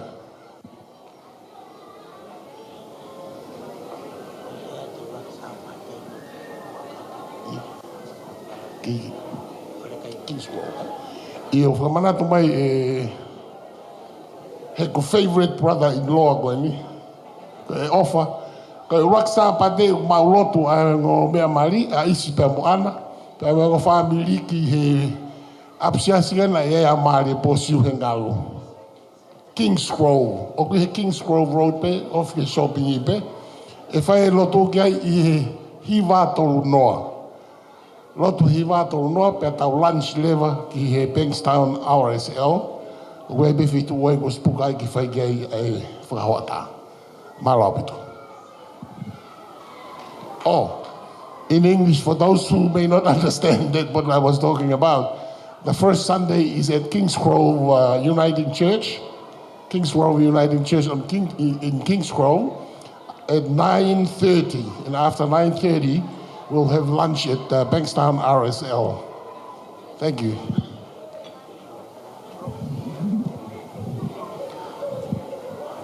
Ia e hiwa te tau hiwa I fui vespe taha. Na wahanga whai lotu I preliminary proposal a isi. Ia koe himi na hiwa e ana koe eiki koe ofa a au. Ka kou whamalo atu awito iho mou lotu, mou wa umai I he maari koe ni. Ka kou kore atu. Continue to pray for Anna and Isi, please. And best wishes for those who were newly married and still in your early years of marriage. Keep going. God is good. He will take on your wish. And the vision is there. There is a hope for imperfect marriages. Tau hiwa I he miko ia, e ki koe o wha.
Eki mo komaro lai ke te koe, I o anga whakakato ai kātoa anga koe ni. Te hange koe Māori ken ai kāreri, koe mooni nai masiva. He nai ose waine teki ose kātoa anga. Ko mau koloa ia, ko hi koe whakakoloa, pa mo whakatoa meri ko ia. O ko koloa ia ai kātoa anga Māori katoa pe, ko hi ko iloa ia klaisi. O loti kia te koe ke hanga o tokoni ki mautol, tau reo te whito kia ana pia mo Israeli I he whanonga una kamata I a honi. Ngā he pou ke kehe o whae whamiri, pa moe kāinga, lotu pa moe hufia, pa moe whawhelotu aki mau whae I he mau nofu mari, pa moe mau tau he whamiri, mau whatawangi ke koloa I pe ai a Fiona. Lord, we thank you so much for loving us, and we thank you for showing us how to love in your Son, Jesus. He laid himself for the good and for the sake of us all. And we pray for his blessing to be upon each and every one of us tonight. And also, as we disperse and go back to our place, we pray that you would encourage us, inspire us to live the life that honor your name, and also to help others. And we pray all this in Jesus' name. Amen.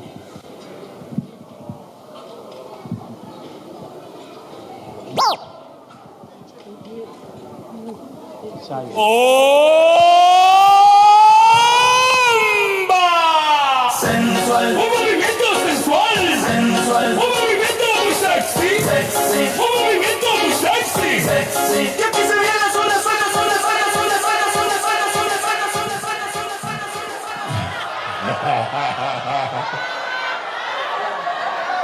I knew that as soon as I stand up, you guys are all around me now. Tough luck. Just a reminder. Please be safe. I have saved you almost 30 minutes. Be safe. If you're drunk, don't drive. Let someone else drive. Be safe tonight. and also wish you a good night tonight. Okay, DJ, all yours.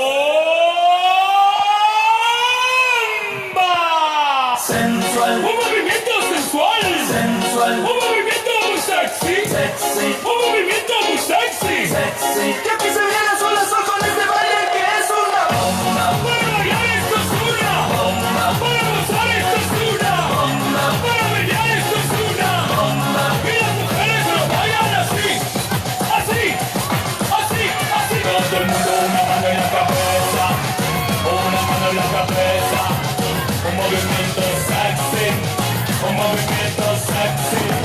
Una mano en la cintura, una mano en la cintura. Un movimiento sexy, un movimiento sexy. Y ahora empieza a manejar. Suavecito para abajo, para abajo, para abajo. Suavecito para arriba, para arriba, para arriba.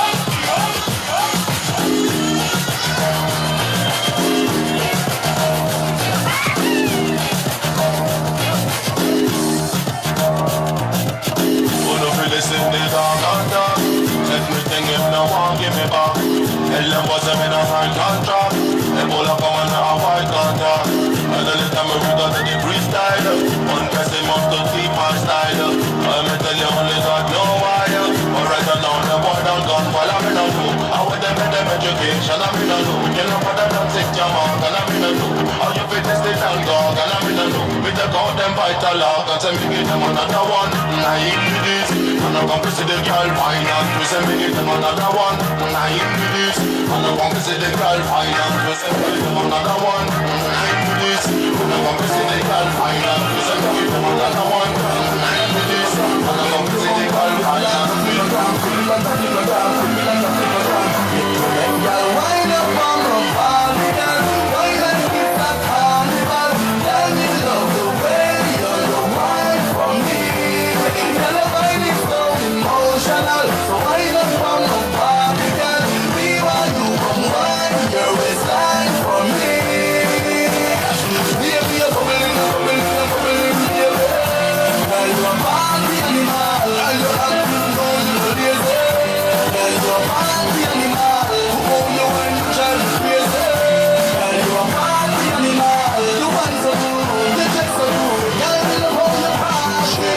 Shot, 4 shot, 3 shot, 4. After 9 minutes, she come back with more. She take off her shoes and walk the dance floor. She start to hold me up like a sword. Then she approach me just like a cure. I know that she knows what she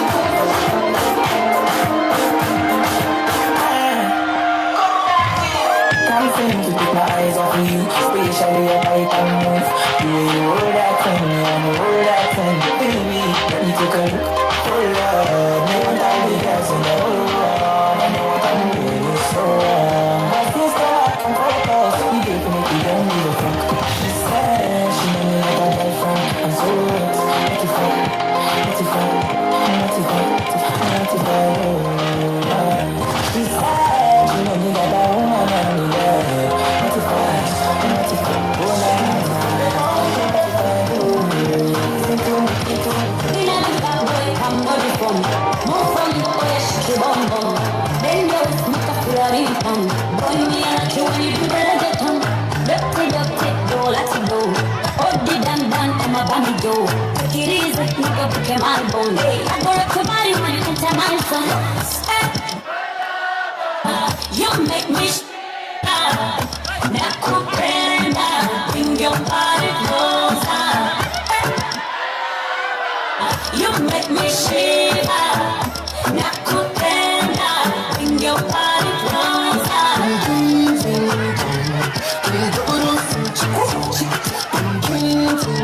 Hey, sing me your chick down. Hey, me na banja one. Hey, marabanga one. Hey, baby, don't do this.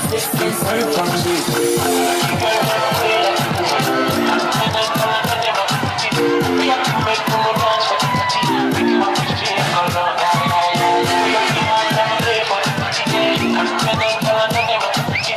have to make more dance for the team. We want to feel alone. That's what you do. 7 extra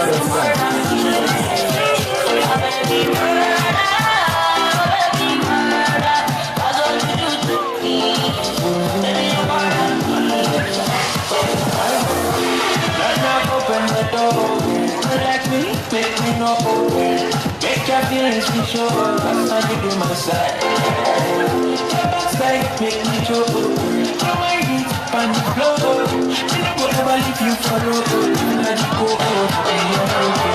She can't be touch you again. And I know your body moves is here. Well, everything of your life is your girl. If you good times, so let you bring it back on. She can't be touch you again. And I know your body moves is here. Well, everything of your life is your girl. That's what she tell you, girl.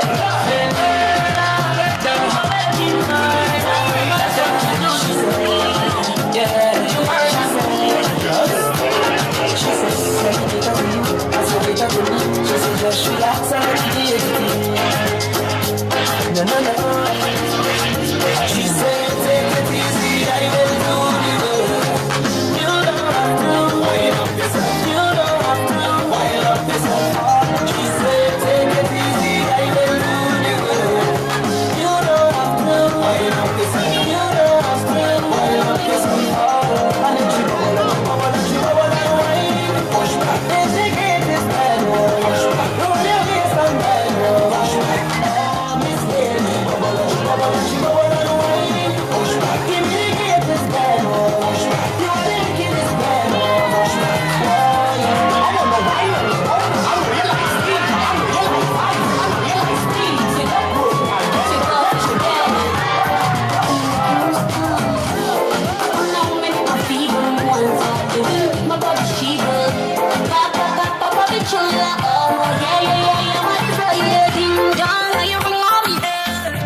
You got me wanna do a number, Johnny.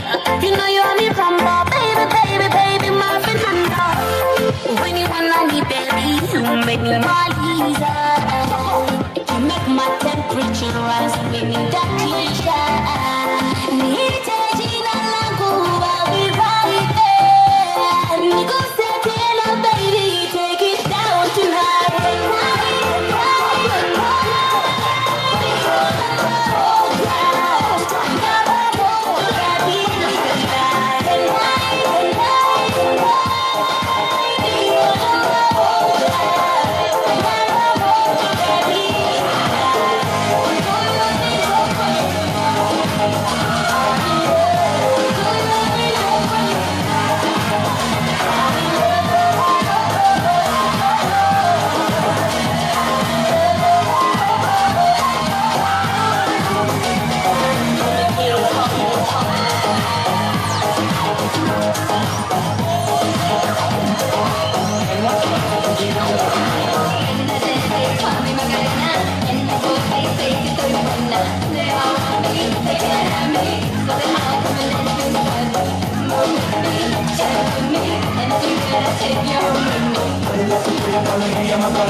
Yeah.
gentlemen, this is our last song for this evening, ladies and gentlemen. Our last song for the night.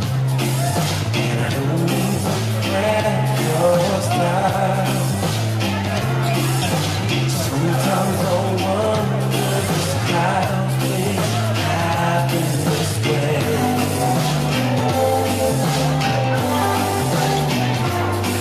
And I'm just reminiscing of that one night we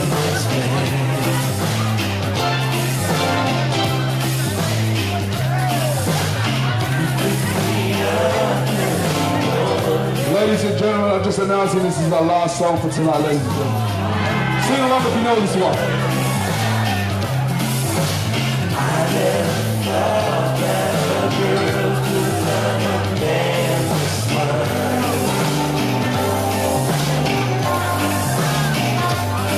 I am overwhelmed and I just can't take it. And I'm wondering,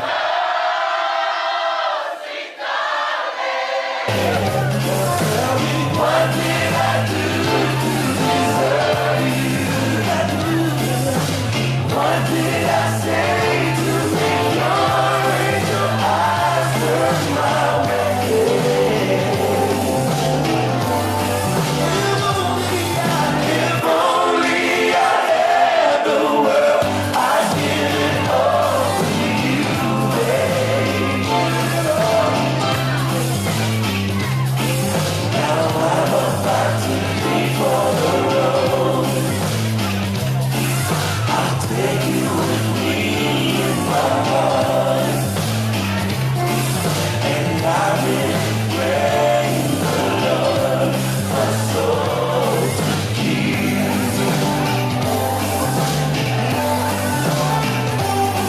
And baby, just one request,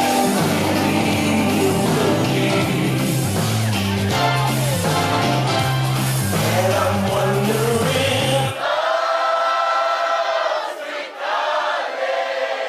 please tell me, what did I do to deserve you? What did I say to make your eyes my way? What did I do, baby? If only I had the world, I'd give it all to you, babe. And I'm wondering,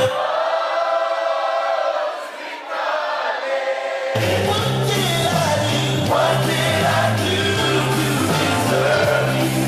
What did I say? What did I say to make your angel eyes turn my way?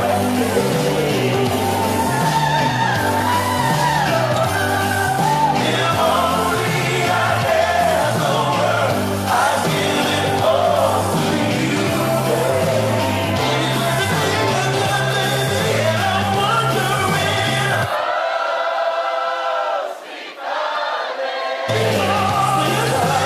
what did I do to deserve you? What did I do to deserve you? What did I say to make your angel eyes turn my way?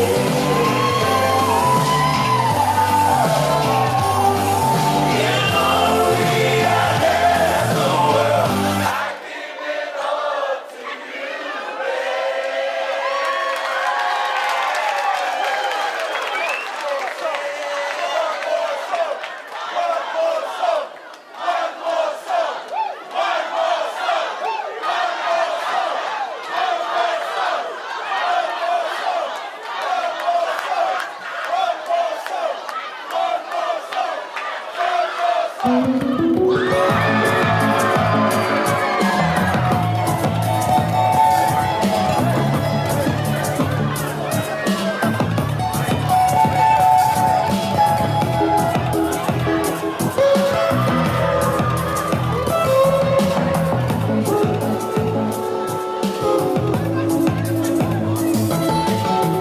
Running near the I was wondering, could this be friendly?